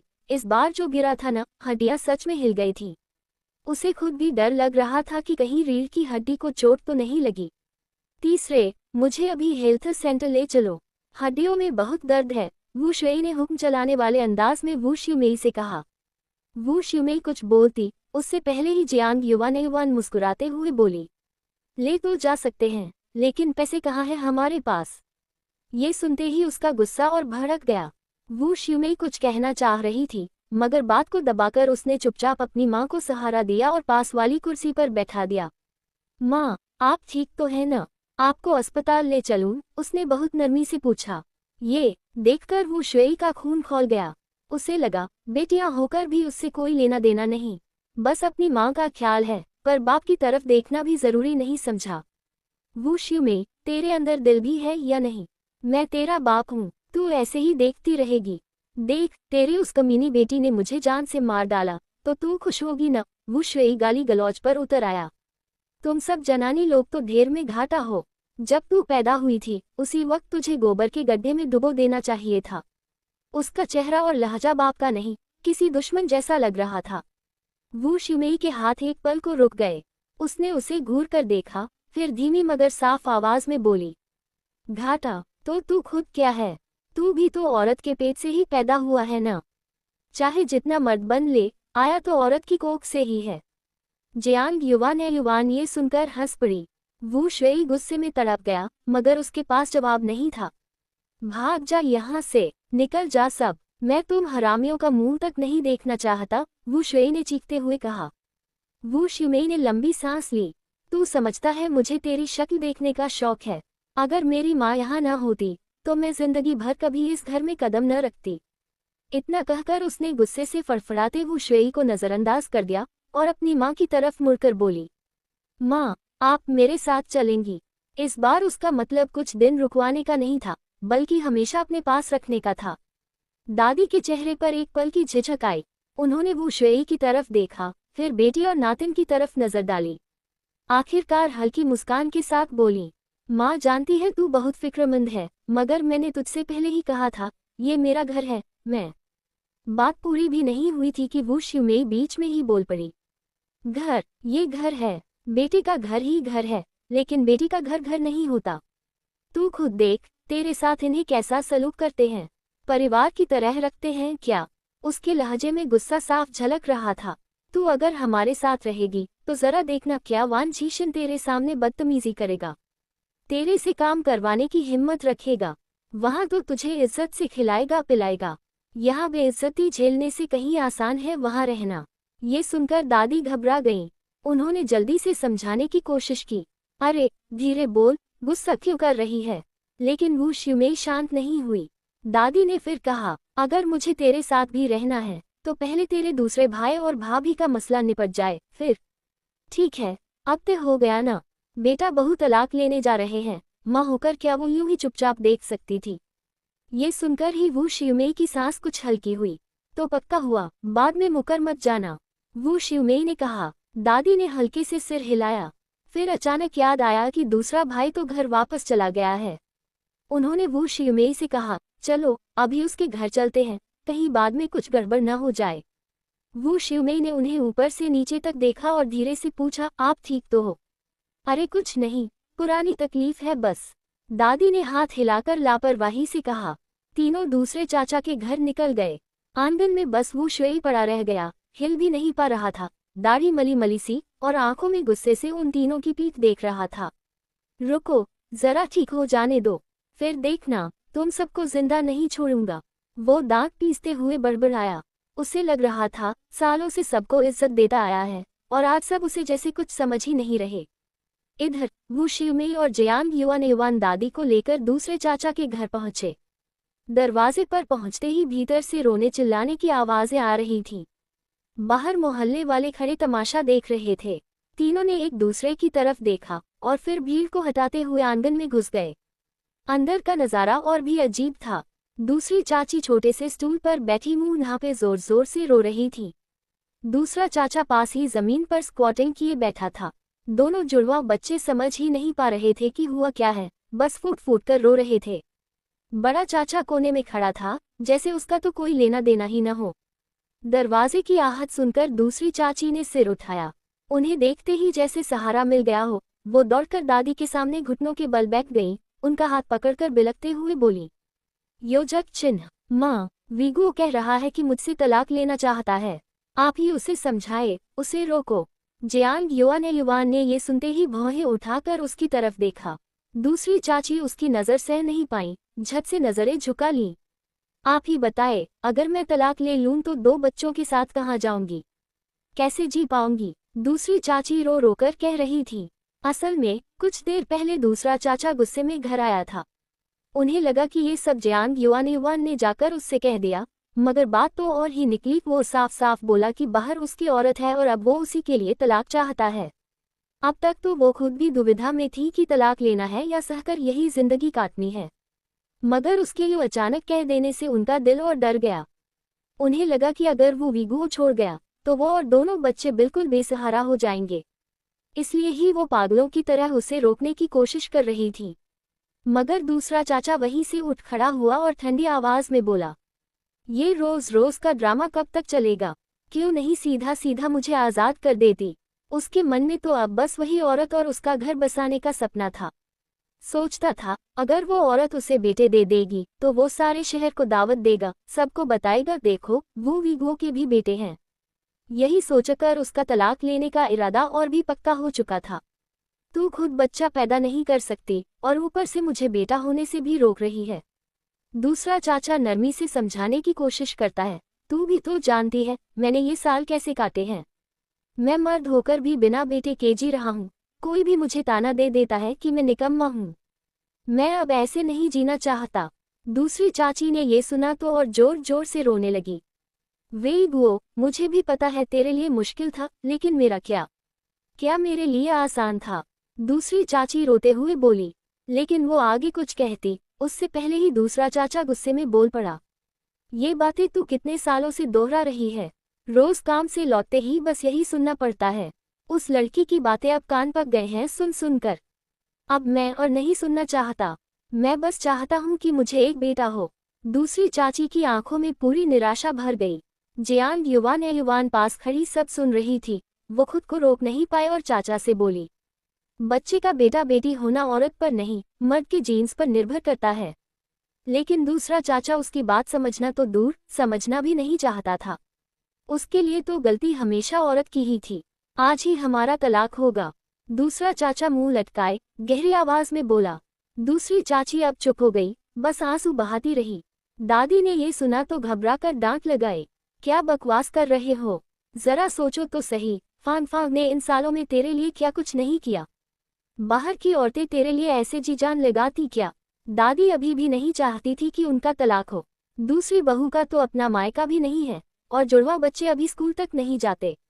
इतने छोटे बच्चों का क्या होगा, सौतेली माँ के पास रहकर क्या चैन पाएंगे। नया घर कभी भी पहले जैसा घर नहीं हो सकता। इन सालों में तूने फांग को तनख्वाह दी है, सारा पैसा उस बाहर वाली औरत को देता रहा ना। दादी ने सवाल किया। दूसरा चाचा चुप रहा, और चुप्पी ही सब कुछ बता गई। अरे तू सच में अंधा हो गया है। घर में बीवी बैठी है और तू कमा कर बाहर की औरत को देता है। तुझे नहीं दिखता वो औरत तुझसे क्या चाहती है। अरे तेरे पैसे वापस भी मिलेंगे कभी, दादी समझाने लगी। लेकिन दूसरे चाचा ने तो मानो ठान ही लिया था। दादी कितनी भी समझाएं, अब उसका मन नहीं बदलने वाला था। नहीं, शानली एक अच्छी औरत है, वो मुझे धोखा नहीं देगी। दूसरा चाचा अड़ गया। और फिर, जब तक वो मुझे बेटा दे दे, मुझे पैसों की परवाह नहीं है। ये सुनकर दूसरी चाची ने आंखें बंद कर ली, पूरी तरह टूटी हुई। ये आदमी तो पागलपन की हद तक बेटे के पीछे पड़ा है। मैंने उसके लिए 3 बेटियां पैदा की, सब उसी की औलाद हैं। लेकिन उसकी नज़र में वो सब किसी काम की ही नहीं। ये सोचकर दूसरी चाची ने फिर आंखें खोलीं। अब उनकी आंखों में पहले जैसी मायूसी नहीं थी। ठीक है, तलाक सही, लेकिन मुझे पैसे चाहिए। दूसरी चाची ठंडी, भारी आवाज में बोली। जियांग युवान पास खड़ी उनकी बात सुनकर हल्का सा सिर हिलाई। कम से कम ये तो समझी कि बिना पैसे हाथ खाली नहीं जाना चाहिए। आखिरकार सबसे अहम चीज पैसे ही होते हैं। दूसरे चाचा का चेहरा अचानक जड़ हो गया। उसकी आंखें इधर उधर घूमी, फिर बोला, कितने? तुम्हें कितने पैसे चाहिए? दूसरी चाची को पैसों का कोई अंदाजा ही नहीं था। कितना मांगे, ये भी समझ नहीं पा रही थी। उसके चेहरे पर साफ झिझक झलक रही थी। ये देखकर जियांग युवान बोली, मैंने सुना है कि जब पति पत्नी का तलाक होता है तो औरत और बच्चों के लिए हर महीने खर्चा देना पड़ता है, और वो भी आधी सैलरी, जब तक बच्चे बड़े न हो जाएं। वो तो बस यूं ही कह रही थी, असल में उसे भी नहीं पता था कि तलाक में कितना खर्चा मिलता है। लेकिन दूसरी चाची के 3 बच्चे थे। अगर दूसरी चाची कम मांग लेती तो सीधा फायदा दूसरे चाचा को ही होता। युवान को उनकी कुछ हरकतें भले ही पसंद न हो, पर बच्चों का खर्चा तो उनका हक था। दूसरे चाचा ने उसकी बात सुनी तो आंखें तरेर कर बोला, अगर तू चुप रहे तो कोई तुझे गूंगा नहीं कहेगा। ये सुनकर वो शिमई गुस्से से उखड़ गई। क्या मतलब? मैं बोलने दूं तो तू बोल। दूसरे चाचा ने किसी की परवाह नहीं की और सीधा दूसरी चाची से बोला, मेरे पास पैसे नहीं हैं, बस 50 रुपए हैं, चाहिए तो ले ले, नहीं तो छोड़ दे। दूसरी चाची होंठ भींच कर चुप रही। सालों से वो अपने खर्चे से थोड़ा थोड़ा बचाकर कुछ पैसे जमा करती रही थी। अब अगर ये 50 रुपए भी मिल जाए तो बच्चों के साथ कुछ दिन गुजारा हो जाएगा। बाद में नौकरी ढूंढ लेगी, तब ठीक रहेगा। जियांग युवान ने देखा कि दूसरी चाची का चेहरा थोड़ा ढीला पड़ गया है।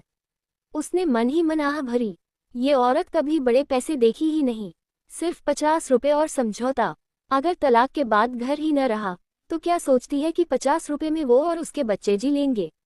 अभी तो जुड़वा बच्चे स्कूल भी नहीं गए, जब दोनों स्कूल जाने लगेंगे तब तो और ज्यादा खर्चा होगा।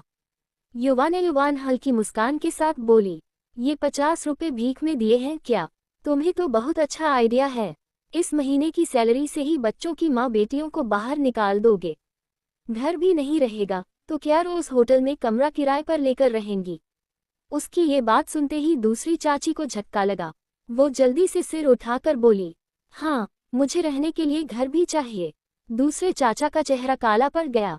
उसने फिर युवान को घूर कर गाली दी, तू ही क्यों इतनी ज्यादा बोलती है? वो शिमई भी पीछे हटने वाली नहीं थी, उसने भी उसे घूरा। कुछ देर चुप रहने के बाद दूसरे चाचा ने कहा, ठीक है, पहले मेरे साथ चलकर तलाक के पेपर साइन कर। जब सर्टिफिकेट आ जाएगा तब मैं तुझे घर खरीद दूंगा। ये सुनते ही जियांग युवान हंस पड़ी। खुद भी भरोसा नहीं है न अपनी बात पर। लगता है जैसे तुम भी जानते हो कि ये झूठ है। दूसरा चाचा गुस्से से तमतमा उठा। वो सीधा उसकी तरफ बढ़ा। उसकी आंखों का गुस्सा साफ बता रहा था कि वो क्या करने वाला है। ये देखकर वान झीशन तुरंत युवान के सामने खड़ा हो गया। अरे, छोटी सी लड़की है, इससे क्या उलझ रहे हो? युवान चुपचाप उसके पीछे खड़ी रही, मगर उसकी नजरें सीधे दूसरे चाचा पर टिकी थी। दूसरा चाचा मजबूरी में पीछे हट गया मगर जाते जाते ठंडी नजर से चेतावनी दी कि अब और बकवास मत करे। इसको समझाओ, ये मेरा घर का मामला है, इससे कोई लेना देना नहीं। वो गरजा, लेकिन युवान टस से मस नहीं हुई। उसने दूसरी चाची से कहा, मैंने सुना है इधर एक औरत का तलाक हुआ था, उसे पूरे 500 रुपए और एक घर मिला था। योजक चिन्ह, योजक चिन्ह। जियांग युवान की बात सुनकर दूसरे चाचा गुस्से में चिल्लाए, तू चुप नहीं रह सकती क्या? मैं तेरा सगा चाचा हूँ, फिर भी तू हमेशा गैरों का ही पक्ष क्यों लेती है? जियांग युवान ने हल्की सी नाक से आवाज की और कहा, मैं किसी का भी साथ नहीं देती, बस सच का साथ देती हूँ। इधर तमाशा देखने आए रिश्तेदार भी आपस में खुसर पुसर करने लगे। ये वो सच में बहुत घटिया आदमी है, रोज बाहर घूमे फिरें, शराब पकवान खाएं और घर में बेचारी फैन फोन को बच्चों के साथ अकेला छोड़ दें। ऊपर से बाहर कोई और औरत भी पाली हुई है। सुनने वालों को लग रहा था कि दूसरे चाचा का चरित्र वाकई बहुत घटिया है। मगर बीच में कुछ और आवाजें भी आईं। ऐसा मत समझो कि फैन फोन बहुत भली है। क्या तुम लोगों ने नहीं देखा, वो अक्सर लियूसान के घर आती जाती थी। और लियूसान कैसा आदमी है सबको पता है। एक औरत अगर हमेशा ऐसे आदमी के घर जाए तो भली कैसे हो सकती है? ये कहते हुए उस औरत ने होंठ टेढ़े किए और दूसरे चाची की तरफ तिरस्कार भरी नजरों से देखा। दूसरी चाची के चेहरे पर एक पल को अपराध बोध की झलक आए और उसने झट से निगाहें झुका लीं। दूसरे चाचा ने जब चारों तरफ लोगों की बातें सुनी तो जैसे उसे कोई आइडिया आ गया। उसने भी गंदगी उछालनी शुरू कर दी। ये भी कौन सी दूध की धुली है, खुद भी औरों से चक्कर चलाती है, तो फिर इसे पैसे क्यों दूं मैं? जियांग युवान चुप रही। ये देखकर दूसरी चाची ने थोड़ा चैन की सांस ली। उसे पता था उसके और लियूसान के बीच जो हुआ वो सिर्फ जियांग युवान ने देखा था। जब तक वो कुछ नहीं कहेगी किसी को कुछ साबित नहीं होगा। ये सोचकर उसने हिम्मत जुटाई और ऊंची आवाज में बोली, तलाक चाहिए तो 500 रुपए और ये घर मुझे दो, वरना मैं कभी तुझसे अलग नहीं होंगी। अगर फिर से उस औरत के पास गया तो तेरी भट्टी किल्न फैक्ट्री पहुंच जाऊंगी। तब पुलिस को बता दूंगी कि तू औरतों के साथ गलत काम करता है। दूसरे चाचा का चेहरा काला पड़ गया। तू समझती क्या है अपने आप को? तेरी औकात ही क्या है कि तू 500 और घर मांगे? जरा आईने में तो देख अपनी शक्ल। मगर दूसरी चाची इस बार अड़ चुकी थी। उसने ठान लिया था अगर तलाक होगा तो 500 और घर देकर ही होगा, वरना बिल्कुल नहीं। दूसरे चाचा बुरी तरह फंस गए थे। सारा पैसा तो वो बाहर वाली औरत पर लुटा चुके थे। अब अचानक 500 का इंतजाम उनके लिए जान लेने जैसा था। काफी देर चुप रहने के बाद जब सबको लगा कि शायद वो हार मान जाएंगे, तभी उनकी कड़क आवाज फिर गूंजी, तेरे कहे पैसे तो मेरे पास नहीं है, लेकिन ये घर मैं तुझे दे सकता हूँ। वैसे भी उसे भट्टी में डॉर्मेटरी मिल जाती थी जहाँ रह सकता था। अब दूसरी चाची की बारी थी हिचकिचाने की। न जाने क्यों उसने अनजाने में जियांग युवान की तरफ देखा। जियांग युवान ने उसकी नजरों की मदद मांगती पुकार देखी, मगर एकदम चुप रही। वो साफ कर चुकी थी दूसरी चाची की जिंदगी का फैसला वही खुद करेगी, वो दखल नहीं देगी।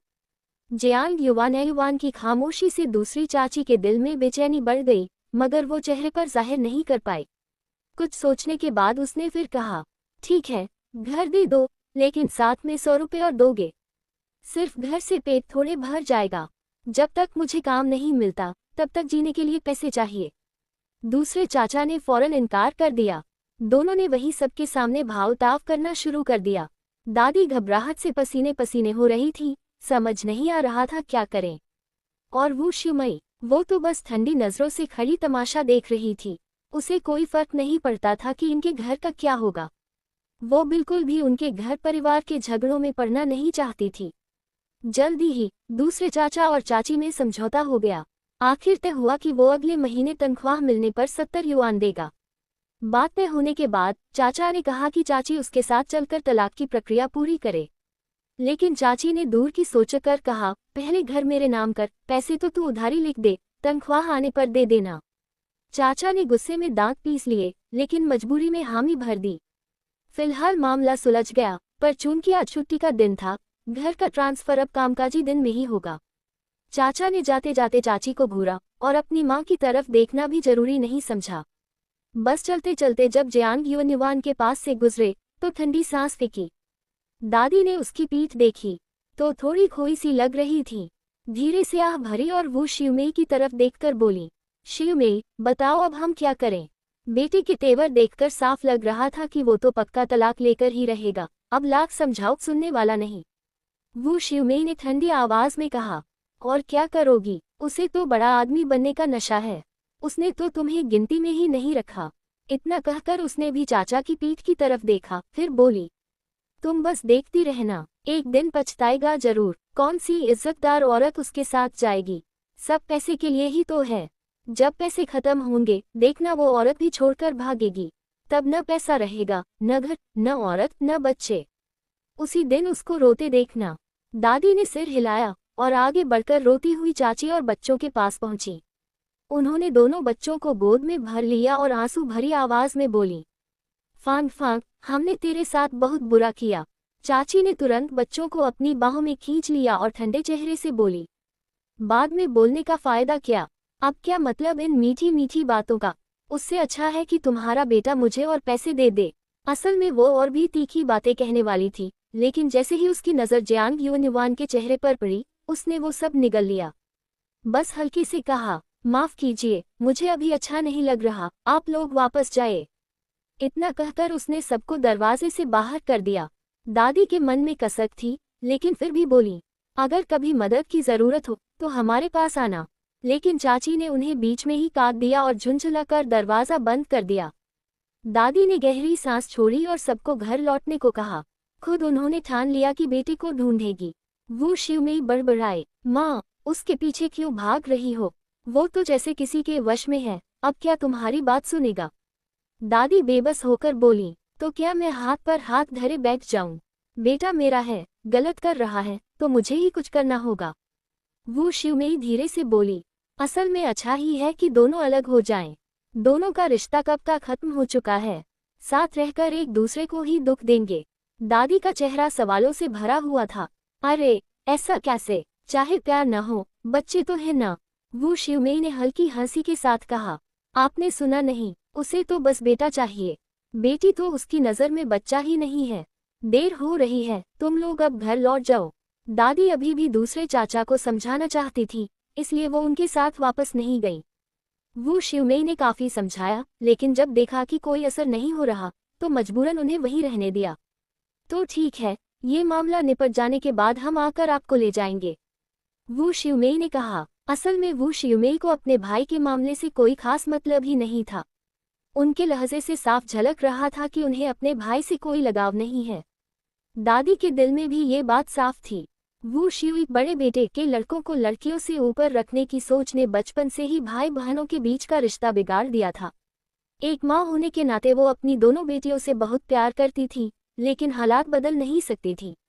बस इतना कर सकती थी कि बेटियों को थोड़ा और प्यार दे दें। इसी वजह से वो शिवमेई हमेशा चाहती थी कि दादी उस घर से निकल आए, क्योंकि वो उनकी इस मोहब्बत की हकदार थी। दादी अगर हमेशा दादा की तरह सख्त और बेरहम रही तो बेटियां शायद कभी लौटकर ना आए। दादी से वादा करके जियांग युवान और बाकी सब घर लौट आए। घर पहुंचकर जियांग युवान ने वो शिवमेई को वो पैसे थमा दिए जो उसने दूसरे चाचा से वापस मांगे थे। तुम सच में पैसे ले आए? वो शिवमेई की आंखें हैरानी से फैल गईं। असल में उन्हें तो उम्मीद भी नहीं थी कि आज पैसे वापस मिलेंगे। थोड़ा बहुत भी मिल जाए तो गनीमत समझ रही थी, लेकिन जियांग युवान इतनी दमदार निकली कि पूरे पैसे वापस ले आई। हाँ, अभी भी 400 युआन बाकी थे जो शायद कभी ना मिले, लेकिन वो शिवमेई इससे ही बहुत खुश थी। मैंने तो सोचा भी नहीं था कि मेरी बेटी इतनी काबिल निकलेगी, वो शिवमेई ने प्यार से कहा। जियांग युवान के चेहरे पर हल्की सी मुस्कान खिल गई। फिर उसे अंकल झांग से तय मुलाकात याद आई तो वो अपना बैग कंधे पर डालकर घर से निकल पड़ी। उसे जाते देख वो शिवमेई ने बार बार ताकीद की, ध्यान से जाना, जल्दी लौट आना। जियांग युवान साइकिल पर बैठकर थोड़ी ही देर में सुजो यूनिवर्सिटी पहुंच गई। गेट पर खड़े अंकल उसे पहचान गए और मुस्कुराते हुए बोले, फिर से अपने भाई से मिलने आए हो? उन्हें तो हु शेनचन ही उसका बड़ा भाई लगता था। जियांग युवान ने कुछ नहीं समझाया, बस हल्के से सिर हिला दिया। अंदर जाकर वो सीधा पहली कैंटीन की तरफ बढ़ी। दरवाजे पर ही अंकल झांग उसका इंतजार कर रहे थे। उसे आते देख वो हंसते हुए बोले, मैं तो सोच रहा था तुम आज नहीं आओगी। जियांग युवान साइकिल से उतरकर मुस्कुराए। मैंने वादा किया था, तो कैसे भूल जाती। ये कहकर उसने पीछे बंधी टोकरी खोलनी शुरू की। ये देखकर अंकल झांग तुरंत आगे बढ़े मदद के लिए, लेकिन जैसे ही उठाने की कोशिश की, उन्हें झटका लगा। 100 जिन लगभग 50 किलो से ज्यादा वजन था उस टोकरी का, और वो उसे उठा ही नहीं पाए। वो हैरान होकर जियांग युवान को देखने लगे, फिर सिर से पैर तक नजर दौड़ाए और हंसते हुए बोले, अरे वाह, तुम्हारे तो हाथ पांव इतने पतले हैं, लेकिन ताकत देखो जरा। उम्मीद ही नहीं थी। असल में जियांग युवान को टोकरी उठाते हुए देखकर तो लगता भी नहीं था कि उस पर कोई जोर पड़ा हो। जियांग युवान ने बस धीमी आवाज में कहा, मैं बचपन से ही थोड़ी मजबूत रही हूँ।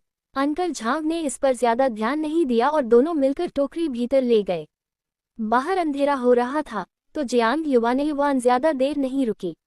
अंकल झांग से विदा ली और निकल पड़ी। जैसे ही वो कैंटीन से बाहर निकली, सामने से हु शियानचन को आते देखा। हु शियानचन की आंखें उसे देखते ही चमक उठी। उसने हाथ हिलाकर उसे बुलाया। जियांग युवान ठिठक कर रुक गई और बोली, क्या हुआ, कोई काम है? हु शियानचन जरा रुक गया, फिर हल्के से सिर हिलाया। उसके कुछ कहने से पहले ही जियांग युवान जल्दी से बोली, अगर कुछ काम नहीं है तो मैं निकलती हूँ। मैंने माँ से कहा था कि मैं जल्दी लौट आऊंगी। इतना कहकर वो सीधे चली गई। हु शियानचन वहीं खड़ा रह गया। उसकी पीठ को देखते हुए उसने लंबी सांस ली। ये लड़की वाकई कुछ भी समझती ही नहीं। वो तो अभी अभी मीटिंग खत्म करके आया था, बस इसी उम्मीद में कि शायद अब वो उससे मिलेगी। लेकिन जियांग युवान को कहाँ पता था कि उसके मन में क्या चल रहा है। वो तो साइकिल लेकर घर लौट गई। घर पहुंचते ही वू श्यूमेई पहले से ही उसका इंतजार कर रही थी। खाना लगा रखा था। उसे पसीने से तरबतर देखते ही जल्दी से बोली, पहले मुंह धो ले, फिर बैठकर खाना खा लेना। पापा कहाँ हैं? जियांग युवान ने सहजता से पूछ लिया। उसका पापा कहना बिल्कुल अपना सा था, कोई झिझक या अजनबियत नहीं। लेकिन वू श्यूमेई का चेहरा जरा अजीब सा हो गया। उसने होंठ दबाए, हल्की सी मुस्कान बनाए और बालों की लटकान के पीछे सरकाकर बोली, ओह, अभी अभी फैक्ट्री से कोई आया था, कह रहा था कुछ पुर्जे टूट गए हैं, तो तेरे पापा देखने गए हैं। चलो, हम लोग खाना खाते हैं, उनका इंतजार नहीं करते। जियांग युवान ने बस सिर हिलाया और कुछ नहीं कहा। मगर खाना आधा ही हुआ था कि अचानक धड़ धड़ दरवाजा पीटने की आवाज आई। साथ ही बाहर से एक जानी पहचानी आवाज गूंजी, लाओ वान की बीवी, तुम्हारे लाओ वान फैक्ट्री में बेहोश हो गए हैं। वू श्यूमेई कुर्सी से उठ ही रही थी कि ये सुनते ही उसके पैर लड़खड़ा गए और वो जमीन पर गिर पड़ी। जियांग युवान घबरा कर दौड़ी और उसे संभालते हुए बोली, माँ, आप ठीक तो हैं? वू श्यूमेई ने जल्दी जल्दी सिर हिलाया, हाथ का सहारा लेकर उठी और सीधे दरवाजे की ओर भागी। दरवाजे पर खड़ा था चेन गोंग, जो वान चीशन के साथ ही वर्कशॉप में काम करता था। चेन गोंग, ये कैसे हुआ? अभी तो वो बिल्कुल ठीक ठाक गए थे, बस 1 घंटे में कैसे बेहोश हो गए? वू श्यूमेई की आवाज कांप रही थी।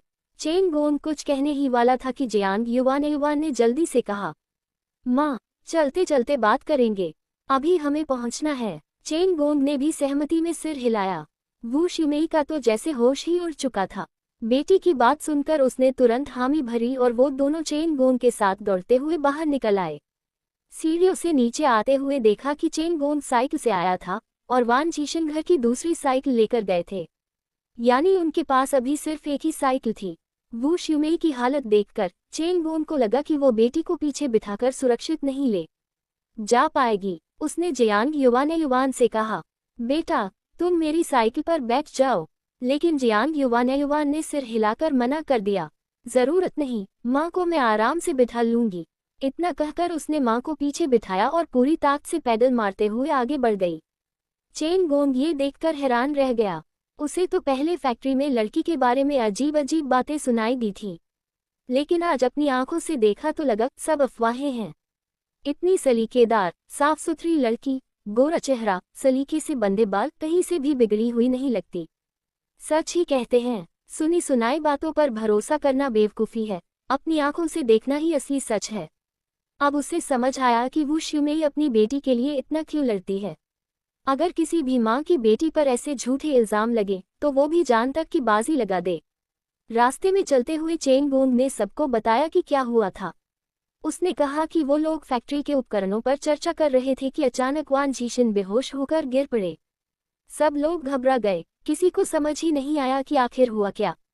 असलियत उन्हें तभी पता चली जब वो अस्पताल पहुंचे। वू शिवमेई के चेहरे पर बहुत गंभीरता थी। वान झीशन का शरीर हमेशा से अच्छा रहा था, पर यह अचानक बेहोश होना उसके दिल में एक बुरा डर बैठा गया। जियांग युवान ने देखा कि माँ डर गई है, तो धीरे से उन्हें ढाढ़स दिया। माँ, आप चिंता मत करो, पापा ठीक हो जाएंगे। वू शिवमेई ने कुछ नहीं कहा, बस हल्के से सिर हिला दिया।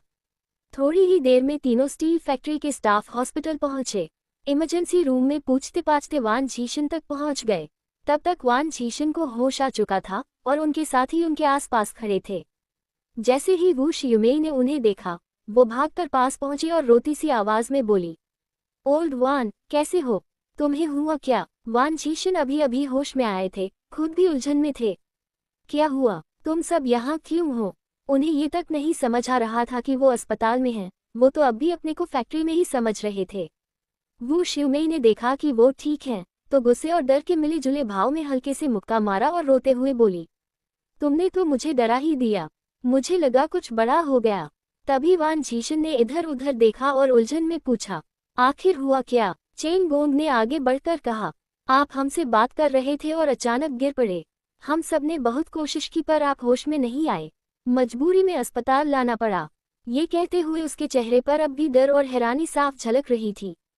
वू शिवमेई ने तुरंत बाकी सहकर्मियों की तरफ देखा और घबराकर पूछा, डॉक्टर ने क्या कहा? एक ने जवाब दिया, डॉक्टर ने कहा है कि टेस्ट रिपोर्ट्स अभी आई नहीं हैं। ये सुनते ही वू शिवमेई बेचैन हो गई और सीधा डॉक्टर से मिलने चल पड़ी। इधर जियांग युवान ने वान झीशन की तरफ झुककर नरमी से पूछा, पापा, आपको कहीं दर्द तो नहीं हो रहा? वान झीशन ने भौहें सिकुड़ी, पर उन्हें वाकई कोई तकलीफ महसूस नहीं हो रही थी। मुझे तो कुछ नहीं लग रहा, शायद पिछले 2 दिन नींद पूरी नहीं हुई होगी। फैक्ट्री का माहौल भी टेंशन भरा है, ऊपर से घर की परेशानियां, शायद उसी वजह से चक्कर आ गया। लेकिन जियांग युवान की बेचैनी कम नहीं हुई। वो जानती थी कि उनके पापा हमेशा से मजबूत और तंदुरुस्त रहे हैं। अगर सब ठीक होता तो ऐसे अचानक वो कभी नहीं गिरते। तभी वो शिवमेई डॉक्टर से मिलकर लौटी। जियांग युवान ने तुरंत पूछा, माँ, डॉक्टर ने क्या कहा? वो शिवमेई ने सिर हिलाया और बोली, डॉक्टर ने कुछ खास नहीं कहा, बस इतना बताया कि शायद स्ट्रेस ज्यादा हो गया है, इसलिए बेहोश हुए। कोई बड़ी दिक्कत नहीं है, फिलहाल घर ले चलो और अगर फिर कुछ हुआ तो सीधे सिटी हॉस्पिटल ले जाना। ये सुनकर वान झीशन हंसते हुए बोले, देखा, मैंने कहा था ना कुछ नहीं हुआ। तुम लोग बेकार परेशान हो रहे हो। चलो, अब घर चलते हैं। सबको धन्यवाद कहकर और यह बोलकर कि बाद में फुर्सत मिले तो सबको दावत देगा, वह खड़ा हो गया। सहकर्मी भी उसकी तबीयत को लेकर चिंता जताते हुए एक एक कर चले गए। उनके जाते ही वान झीशन ने मुस्कुराते हुए वू शियाओमेई और जियांग युवान से कहा, चलो, अब हम भी घर चलते हैं। वू शियाओमेई तुरंत उठकर उसे सहारा देने लगी, लेकिन वान झीशन ने हंसते हुए उसका हाथ झटक दिया। योजक चिन्ह, अरे, मेरे हाथ पांव सही सलामत हैं, मुझे किस सहारे की जरूरत? मैं खुद चल सकता हूँ। ये कहकर वो सीधे आगे बढ़ गया। वू शियाओमेई भी जल्दी जल्दी उसके पीछे चली गई। पीछे खड़ी जियांग युवान उन्हें देख रही थी और उसके माथे पर चिंता की लकीरें गहरी हो गईं। वो मन ही मन सोच रही थी कि घर पहुंचकर फिर से उसे समझाए कि एक बार नगर अस्पताल में पूरा चेकअप जरूरी है। आखिर फैक्ट्री का छोटा सा अस्पताल इतना बड़ा नहीं था, वहां कई टेस्ट की मशीनें भी नहीं थीं। घर आकर उसने गंभीरता से अपनी बात रखी। वू शियाओमेई, जो थोड़ी सी ढील छोड़ चुकी थी, फिर से घबरा गई और बोली, हाँ, लाओ वान, युवान सही कह रही है, हमें फिर से ठीक से चेक कराना ही चाहिए। वान झीशन उन्हें परेशान नहीं करना चाहता था, उसने हल्की सी मुस्कान के साथ कहा, ठीक है, अगले हफ्ते हम नगर अस्पताल चलेंगे। लेकिन जियांग युवान जिद पर अड़ गई, मुझे लगता है अगल बगल में ही 2 दिन में जाना चाहिए। देरी क्यों करना? वान झीशन ने वू शियाओमेई की तरफ देखा। उसने भी धीरे से सिर हिलाकर हामी भर दी। तुम कल ही छुट्टी ले लो, मैं तुम्हारे साथ अस्पताल चलूंगी। वान झीशन को लगा सब बेवजह हंगामा कर रहे हैं, मगर फिर भी उसने हामी भर दी। ठीक है, ये कहकर वह फुर्ती से किचन में चला गया, मानो माहौल की भारीपन को हल्का करना चाहता हो। जियांग युवान ने राहत की सांस ली और अपने कमरे में लौट गई। दरवाजा बंद करके जैसे ही स्पेस में दाखिल हुई, उसने गहरी सांस ली। जो सीने में दबाव सा महसूस हो रहा था, अब काफी हल्का हो गया। थोड़ी देर आराम करने के बाद वो बाहर बगीचे में आड़ू तोड़ने निकलने वाली थी कि अचानक उसे कुछ अजीब सा एहसास हुआ। पीछे की ओर नजर डाली तो देखा घर के पीछे का झरना अब भाप छोड़ रहा था। वो भागती हुई पहुंची और सामने गर्म पानी का उबलता सोता देखकर उसकी आंखें चमक उठी। हाथ डालकर परखा, सच में गुनगुना था। उसके चेहरे पर खुशी फूट पड़ी। अब उसे रोज बाथरूम में पानी भरकर नहाने की झंझट नहीं करनी पड़ेगी। ये गर्म पानी का सोता तो उसके लिए किसी वरदान से कम नहीं था। यही सोचते सोचते उसने हौले से कपड़े उतारे और सीधे उस गर्म सोते में छलांग लगा दी। जैसे ही वो गर्म झरने के पानी में उतरी, ऐसा लगा जैसे पूरे शरीर के रोम रोम खुल गए हों। पूरे दिन की थकान और पसीना जैसे उसी पल धुलकर निकल गया। जियांग युवान किनारे से टिककर आंखें बंद करके लंबी सांस छोड़ती है, जैसे सारी बेचैनी एक ही बार में खत्म हो गई हो। कुछ देर डूबे रहने के बाद बाहर से वो शिवमेई की आवाज सुनाई दी तो उसने जल्दी जल्दी कपड़े पहने और बाहर निकल गई। दरवाजे पर लगातार खटखट हो रही थी। युवान ने दरवाजा खोला। इतनी गर्मी है, फिर भी दरवाजा बंद क्यों रखती हो? घुटन नहीं होती? वो शिवमेई हाथ में तरबूज लिए अंदर आई। अंदर आते ही उसने गहरी सांस खींची। अरे, ये कैसी खुशबू है, कितनी अच्छी महक रही है। बोलते बोलते वो सीधा युवान के पास आए और उसके शरीर के करीब झुककर सूंघने लगी। युवान को तो खुद कुछ भी महसूस नहीं हो रहा था। उसने अपनी बांह उठाई और 2 बार खुद को सूंघा, मगर सच में उसे कुछ महक नहीं आई। वो मुस्कुराते हुए बोली, कहाँ से महक आ रही है? हो सकता है तरबूज से आ रही हो। लेकिन वो शिवमेई के चेहरे पर हल्की सी सोच थी, जैसे उसे कुछ और ही लग रहा हो। फिर भी उसने ज्यादा ध्यान नहीं दिया और बोली, अच्छा, पहले तरबूज खा लो, फिर नहा लेना। आज जल्दी सो जाना, कल स्कूल जाना है। युवान ने हाँ में सिर हिलाया और कहा कि वो पहले किताब पढ़ेगी। वो शिवमेई ने जाते जाते बस इतना कहा, बहुत देर तक मत पढ़ना, और बाहर चली गई। युवान ने दरवाजा बंद किया और फिर से अपने गुप्त स्पेस में चली गई। वहां पहुंचकर उसने सबसे पहले सारे आड़ू तोड़ लिए, फिर गुठलियों को तैयार करके जमीन में दबा दिया। उसे पता था कि यहाँ तो पौधे कुछ ही दिनों में बड़े हो जाते हैं। आज तो उसने बीज खरीदने का सोचा था, लेकिन दूसरे अंकल और आंटी के झगड़े की वजह से बात अधूरी रह गई। सारे काम निपटाकर वो उस छोटे पौधे के पास पहुंची, जो अब भी वही छोटा सा था, बस 2 गोल गोल पत्तियां। अगर ध्यान से न देखे तो सच में उसे कोई तरबूज का पौधा समझ ले। युवान ने उसे पानी दिया और पास ही वो तरबूज भी रख दिए जो वो शिवमेई लाई थी। ये पहला पौधा था जिसे उसने खाते खाते देखा था। सारा काम निपटाकर जब वो कमरे में वापस आई तो उस छोटे पौधे की पत्तियां हल्के से हिल गईं, जैसे उसने उसकी मौजूदगी को महसूस किया हो। बिस्तर पर लेटते हुए युवान ने किताब उठाने की बजाय अपनी जिंदगी के बारे में सोचना शुरू किया। अब तक उसके पास कुछ 100 रुपये की बचत थी, लेकिन वो जानती थी इतने से कुछ नहीं होगा। उसका दिल बेचैन हो उठा। उसे और पैसे कमाने होंगे, घर लेना है, दुकान लेनी है, और अभी जब घरों की कीमतें इतनी ज्यादा नहीं हैं, तब जितना हो सके उतना खरीद लेना है।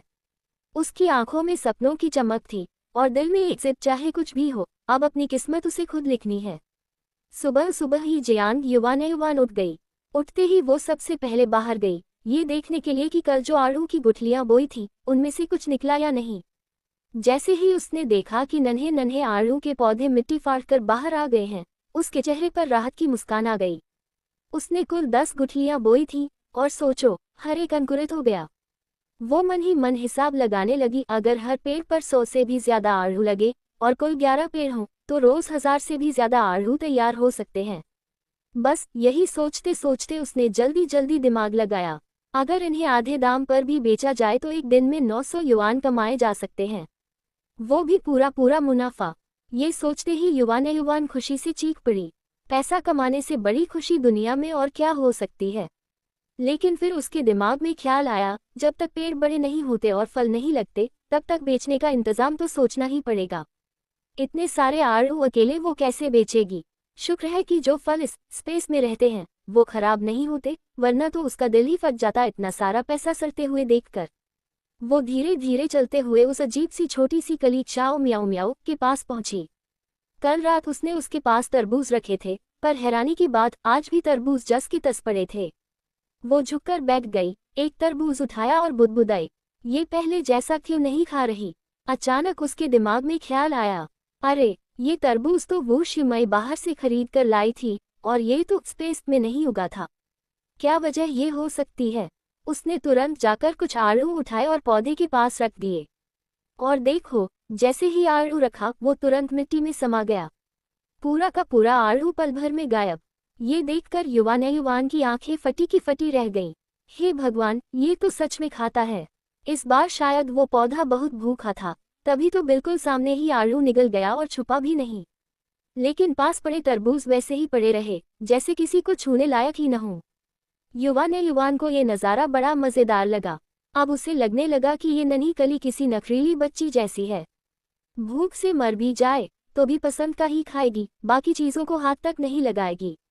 वो अनजाने में ही उस पौधे को इंसानियत दे बैठी थी। शायद इसलिए उसे हरकतें देखकर और भी अपनापन महसूस हो रहा था। अब तो उसके दिल में और भी ज्यादा उत्सुकता जागी। ये छोटा सा पौधा आखिर बड़ा होकर क्या बनेगा? काश ये कोई खुशगवार सरप्राइज निकले, डराने वाली चीज नहीं। और खाना है? युवान ने हौले से पूछा, जैसे उसके सवाल को समझ गया हो। पौधे की 2 पत्तियां हल्की सी हिल गईं। ये देखकर युवान के चेहरे पर और भी प्यारी मुस्कान आ गई। अरे वाह, क्या ये सच में इंसानों की बात समझता है? वो अंदर गई और ढेर सारे आड़ू लाकर उसके पास रख दिए। पौधे को अब आराम से खा लेने के लिए छोड़ दिया। सब कुछ निपटा कर उसने पौधे को अलविदा कहा और स्पेस से बाहर आ गई। जैसे ही उसने दरवाज़ा खोला, सामने वो शिवमई खड़ी थी, जो उसे जगाने ही वाली थी। अरे, मैं तो अभी तुम्हें बुलाने ही आ रही थी, वो शिवमई हंसते हुए बोली। इतना कहकर उसने नाक सिकुड़ा और थोड़ा भौहें चढ़ाईं। ये कैसी खुशबू है तुम्हारे शरीर से? तुमने कहीं से नया परफ्यूम खरीदा है क्या? ये खुशबू कैसी है? घर के साबुन पाउडर जैसी तो बिल्कुल नहीं, कितनी अलग और प्यारी खुशबू है। ये परफ्यूम ही होगा ना? ये कहते हुए उसने बेटी को ऊपर से नीचे तक गौर से देखा, फिर थोड़ी देर सोचा और बोला, और तेरी त्वचा भी क्यों लग रहा है जैसे और ज्यादा गोरी और खूबसूरत हो गई हो। जियांग युवान हल्का सा भान चढ़ा देती है। वो शिवमई तो हमेशा कहती थी कि उसके शरीर से खुशबू आती है, लेकिन उसे तो कभी कुछ महसूस नहीं होता था। उसने खुद को दोबारा सूंघा, लेकिन कुछ भी नहीं। कहाँ खुशबू है? तू बड़ा चढ़ा के बोल रही है। युवान ने वो शिवमई के कंधे पर हाथ रखते हुए कहा, ऐसी बेकार चीजों पर मैं पैसे खर्च नहीं करूंगी। वो शिवमई को परफ्यूम में कोई बुराई नहीं लगती, मगर उसे याद रहा कि युवान अभी भी स्टूडेंट है। ज्यादा सजे धजे रहना ठीक नहीं, सादगी अच्छी लगती है। इसलिए उसने बात बढ़ाई नहीं और मुस्कुराकर कहा, ठीक है, छोड़, चल जल्दी नाश्ता कर। आज मुझे और लाओ वान को हॉस्पिटल चेकअप के लिए जाना है। तू दोपहर को स्कूल की कैंटीन में खा लेना, घर मत आना। युवान ने धीरे से सिर हिला दिया, ठीक है, पता है मुझे। थोड़ी देर बाद वान झीशन भी आकर बैठा और पहली बात यही बोला, वाह, ये कैसी अच्छी खुशबू आ रही है। स्पष्ट था, उसने भी वही महक महसूस की। युवान और वो शिवमई ने एक दूसरे की तरफ देखा। शिवमई ने कुछ नहीं कहा, बस जल्दी से दूसरा टॉपिक छेड़ दिया। युवान चुपचाप बंस खाने लगी, मगर उसके मन में सवाल घूम रहा था। अचानक याद आया कल रात जब शिवमई ने कहा था कि उससे खुशबू आ रही है। वो भी तब जब वो स्पेस वाले गर्म झरने से नहाकर बाहर आई थी। क्या ये सब उसी झरने का असर है? सोचकर उसका दिल खुश हो गया। ये हॉट स्प्रिंग तो सचमुच कमाल की चीज है। आज रात थोड़ा पानी निकालकर शिवमई और बाकी लोगों को भी नहलाना चाहिए। शिवमई ने देखा कि उसकी नजरें बार बार भटक रही हैं, तो उसने मेज पर हल्की सी थपकी देकर कहा, जल्दी खा ले, देर हो रही है। युवान ने हामी भरी, बड़ा घूंट दलिया पिया और उठकर मुंह हाथ धोने चली गई। किचन के सिंक के ऊपर एक शीशा टंगा था, उसमें झांकते ही वो ठिठक गई। अभी थोड़ी देर पहले जब शिवमई ने कहा था कि वो और सुंदर लग रही है, तो उसने गंभीरता से नहीं लिया था, लेकिन अब शीशे में खुद को देखकर वो चौंक गई। उसकी रंगत पहले गेहुआ थी, पर अब सच में पहले से गोरी और चमकदार लग रही थी। क्या ये भी हॉट स्प्रिंग का असर है? उसने धीरे से अपना गाल छुआ, उंगलियों को लगा जैसे रेशम छू रही हो। उसके होठों से हल्की हंसी निकल गई, इतना मुलायम, दिल ही नहीं भर रहा था। पीछे से शिवमई की आवाज आई, क्या कर रही है वहां खड़ी होकर? देर हो जाएगी। युवान झटके से होश में आई और बोली, हाँ, आ रही हूँ। फिर झुककर जल्दी से मुंह धोने लगी। वान झीशन मुस्कुराया और शिवमई से कहा, ये लड़की न सुबह सुबह अपने ही ख्यालों में खो जाती है। शिवमेई ने सिर हिला दिया, होठों पर हल्की मुस्कान थी। जियांग युवान ने जल्दी जल्दी कपड़े पहने, बैग कंधे पर डाला और वो शिवमेई व बाकी से 2 बातें करके सीधे बाहर निकल गई। वो शिवमेई ने जाते जाते उसे पॉकेट मनी देना चाहा, पर उसने हाथ जोड़कर मना कर दिया। उसके पास वैसे भी अब पैसों की कमी नहीं थी। बाहर निकलते ही कॉलोनी के दरवाजे पर उसकी नज़र से मेजू पर पड़ी। वो अपनी क्लास की 2 लड़कियों के साथ चल रही थी। जियान को देखते ही मेजू ने दोनों लड़कियों का हाथ पकड़ लिया और अकड़ के साथ जियान की तरफ देखा। दोनों लड़कियां साफ झिझक में थीं, जैसे उनके मन में हो, हम मेजू से दोस्ती कर भी लें, लेकिन जियांग से दुश्मनी नहीं चाहते। पर मेजू ने उनकी कलाई कसकर पकड़ ली ताकि वो छुड़ा भी न पाएं। बेचारी लड़कियां बस संकोच से जियांग की तरफ देखती रह गईं। जियांग ने दूर से ही उन्हें देखा। उसने मेजू की ओर एक नज़र भी नहीं डाली, बस हल्की सी मुस्कान के साथ उन दोनों को सिर हिलाकर नमस्ते किया और सीधी निकल गई। मेजू उसके पीछे देखते देखते गुस्से से दांत पीसने लगी। दोनों लड़कियां फुसफुसाईं, मेजू, तुम्हारा और उसका झगड़ा हुआ है क्या? दूसरी बोली, हाँ, पहले तो तुम दोनों बहुत करीबी थी, अब अचानक ऐसे क्यों? मेजू ने ठंडी सांस भरी और बोली, वो बहुत बर्दाश्त से बाहर है। उसके साथ दोस्ती करके मैंने बस अपशकुन पाया है। पता नहीं इतने साल क्यों उसका साथ दिया। लड़कियां एक दूसरे को देखकर चुप हो गईं। उन्होंने बस इतना कहा, चलो, देर हो रही है, हमें स्कूल पहुंचना है, और फिर तेज कदमों से आगे बढ़ गईं। मेजू ने उन्हें रोकने के लिए पुकारा, पर उसकी ऊंची हील्स ने उसे धीरे कर दिया। लड़कियां पीछे मुड़कर भी न देखीं। उनकी जाती हुई पीठ को घूरते घूरते मेजू की आंखों में जैसे आग भर गई।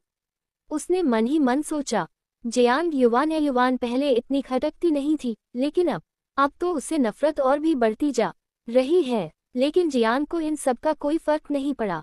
वो अब बच्ची नहीं रही। मेजू जैसी हरकतें उसे बस बच्चों का खेल लगती थी। योजक चिन्ह, योजक चिन्ह, योजक चिन्ह। दोपहर में क्लास खत्म होते ही खाना खाकर जियांग फिर से पास के बाजार पहुंची। उसने 20 से ज्यादा आड़ू बेचे और टोकरी समेट ली। स्कूल लौटते वक्त अचानक उसकी नज़र कुछ बदमाश लड़कों पर पड़ी। ये वही थे जो पहले स्कूल गेट पर उसे रोक चुके थे। जैसे ही उन्होंने जियांग को देखा, उनकी आंखें चमक उठीं। उनमें से एक पीले बालों वाला लड़का जल्दी से अपने लीडर से बोला, भाई, वही पीली बालों वाली लड़की है जिसने हमें धोखा दिया था। उसका लीडर पहले ही जियांग को देख चुका था। उसने झुंझलाकर पीले बाल वाले की खोपड़ी पर एक चांटा मारा। अंधा नहीं हूं मैं। पीला बाल लड़का अपना सिर मलता हुआ बड़ी मासूमियत से चुप हो गया।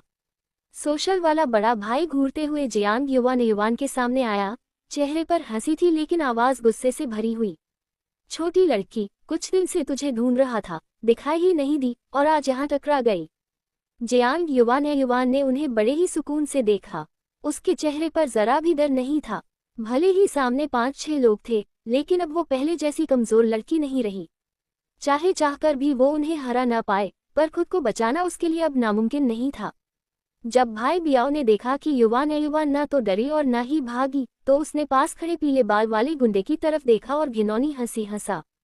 देखा, ये लड़की इतनी डर गई है कि भागना ही भूल गई है। पीला बाल वाला गुंडा तुरंत चापलूसी करता बोला, भाई, आपकी शान ही ऐसी है। ये तो इतनी सहमी है कि खड़े खड़े कांप रही है।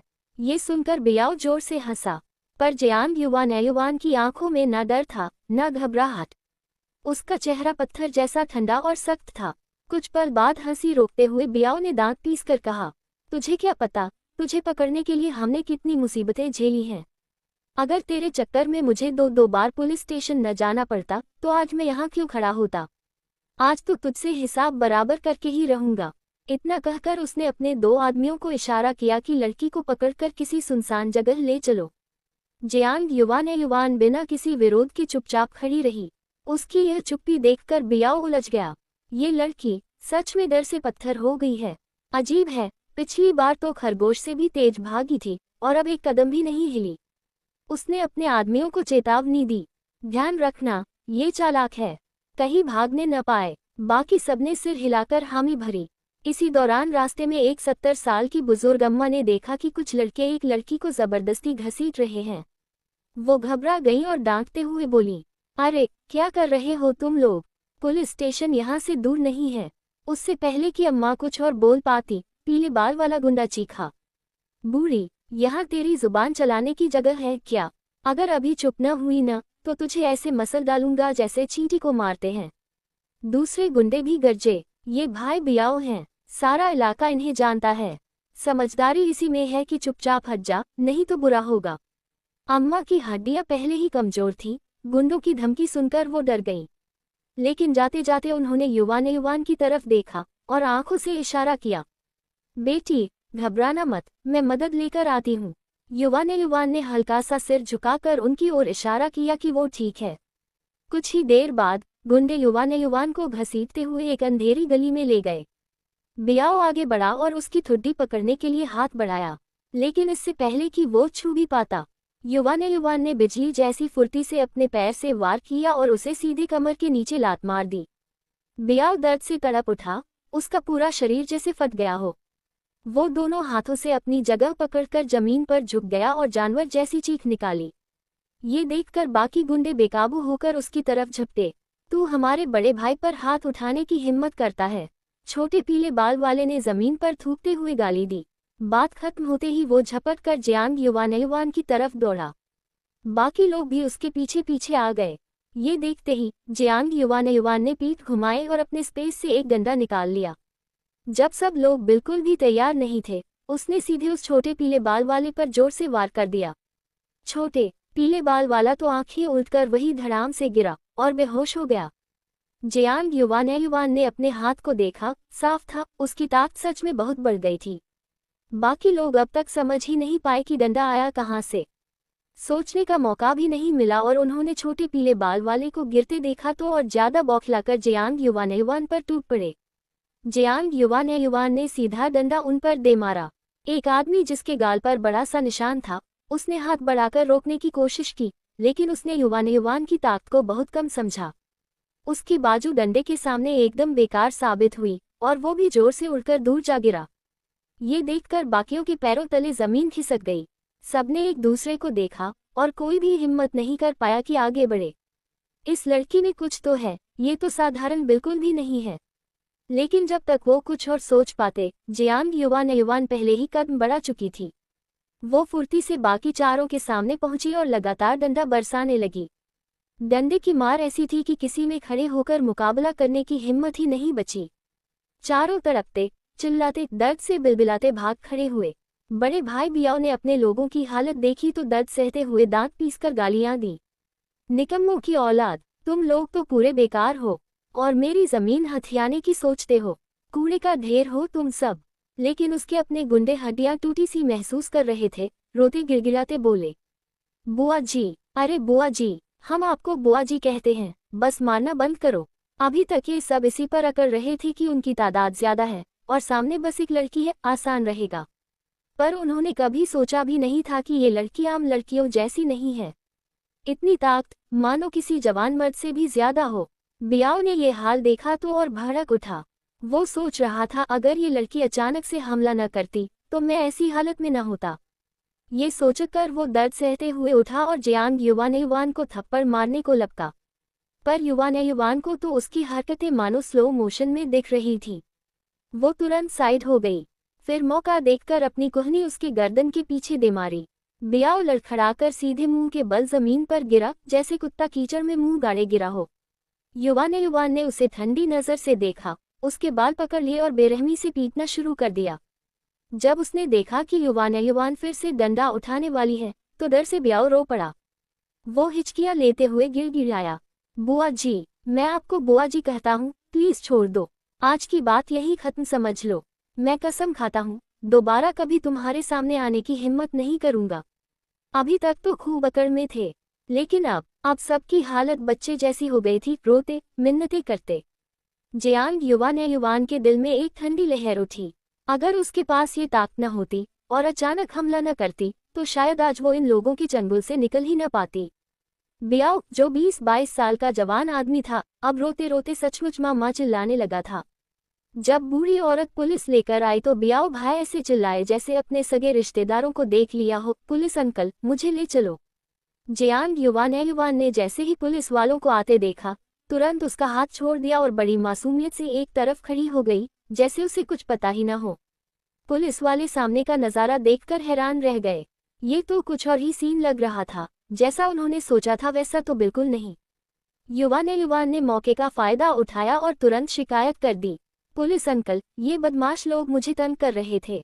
बियाओ भाई तो रोने की कगार पर पहुंच गए। कौन किसे तंग कर रहा है भगवान, अगर वो सच में उसे दबा सकते तो खुद ये हाल में न होते। पुलिस वाले ने नजर दौड़ाई, चारों तरफ लड़के इधर उधर पड़े कराह रहे थे। उसके होठों के कोने फड़के, जैसे हंसी दबाने की कोशिश कर रहा हो। थोड़ी ही देर में पुलिस ने बियाओ भाई और उसकी टोली को काबू में कर लिया। वे लोग तो पुलिस वालों से लिपट लिपट कर रोने लगे, जैसे किसी ने उन्हें बचा लिया हो। उधर युवान ने देखा कि टाइम निकल रहा है, तो पुलिस से कहा, मुझे स्कूल जाना है, क्लास मिस हो जाएगी। पुलिस ने जल्दी से उसका बयान लिखा और उसे जाने दिया। जाने से पहले उसने एक नज़र पीछे डाली। बियाओ भाई उसकी नज़र से टकराए तो घबराकर तुरंत पुलिस के पीछे छिप गए। युवान हल्का सा मुस्कुराए और तेजी से स्कूल की तरफ बढ़ गई। जैसे ही क्लासरूम पहुंची तभी घंटी बजी। उसने चैन की सांस ली, बस समय पर पहुंच गई। दोपहर की क्लास के बाद वह बिना रुके सीधा बाहर निकल गई। उसे पता था कि ये बदमाश लोग अब कुछ दिन पुलिस की मेहमाननवाजी करेंगे और तब तक उसे तंग करने नहीं आएंगे। ये सोचकर वह बस में बैठ गई और सीधे स्यू सिटी यूनिवर्सिटी पहुंच गई। यूनिवर्सिटी के गेट से उतरकर उसने एक सुनसान कोना ढूंढा, अपना बैग निकाला और कैंपस के अंदर चली गई। गेट से पहले कैंटीन तक काफी दूरी थी, तो वह आराम से टोकरी पीठ पर टांगकर चलने लगी। जैसे ही उसने कैंपस में कदम रखा, सामने पेड़ के नीचे खड़े हुए किसी को देखा। वो हुओ शेनचेन था। ऐसा लग रहा था जैसे वो किसी का इंतजार कर रहा हो। हुओ शेनचेन की नज़र भी उसी दरवाजे की तरफ थी। युवान को आते देख उसकी आंखें चमक उठीं। वो तुरंत सीधा खड़ा हो गया और हाथ हिलाने लगा। युवान उसके पास गई और मुस्कुराकर बोली, अरे कितनी अजीब बात है, तुम यहाँ किसी का इंतजार कर रहे हो क्या? हुओ शेनचेन ने हल्की सी गर्दन हिलाई, लेकिन ये नहीं कहा कि वो उसी का इंतजार कर रहा था। फिर उसने पूछा, आड़ू पहुँचाने आए हो? युवान ने हाँ में सिर हिलाया। उससे पहले कि वो कुछ और बोलती, अचानक उसके कंधे हल्के हो गए। पीठ की टोकरी अब हुओ शेनचेन के हाथों में थी, लेकिन उस टोकरी में 100 किलो से ज्यादा आड़ू थे। युवान तो इसे ऐसे उठा रही थी जैसे हवा का झोंका हो। हुओ शेनचेन को अंदाजा ही नहीं था। जैसे ही उसने उठाया, उसका पूरा शरीर झटका खा गया और वो लगभग दब ही गया। युवान ने उसे तिरछी नजर से देखा और मुस्कुराकर पूछा, भारी है क्या? हुओ शेनचेन का चेहरा पहली बार थोड़ा लाल हुआ। इतना शर्मिंदगी भरा पल उसने कभी महसूस नहीं किया था। जाने से पहले मेरे नॉवल वर्ल्ड 2.0 चैनल को सब्सक्राइब कर लीजिए और लाइक शेयर कमेंट करना मत भूलिए। ऐसे न्यूज़ स्टोरी सुनने के लिए हमारे चैनल पर बने रहिए। उसके साथ हमारे टेलीग्राम चैनल को भी ज्वाइन कर लीजिए, वहां पर भी इंटरेस्टिंग न्यूज़ स्टोरीज अपलोड होते हैं। आज के लिए बाय फ्रेंड्स, कल मुलाकात होगी।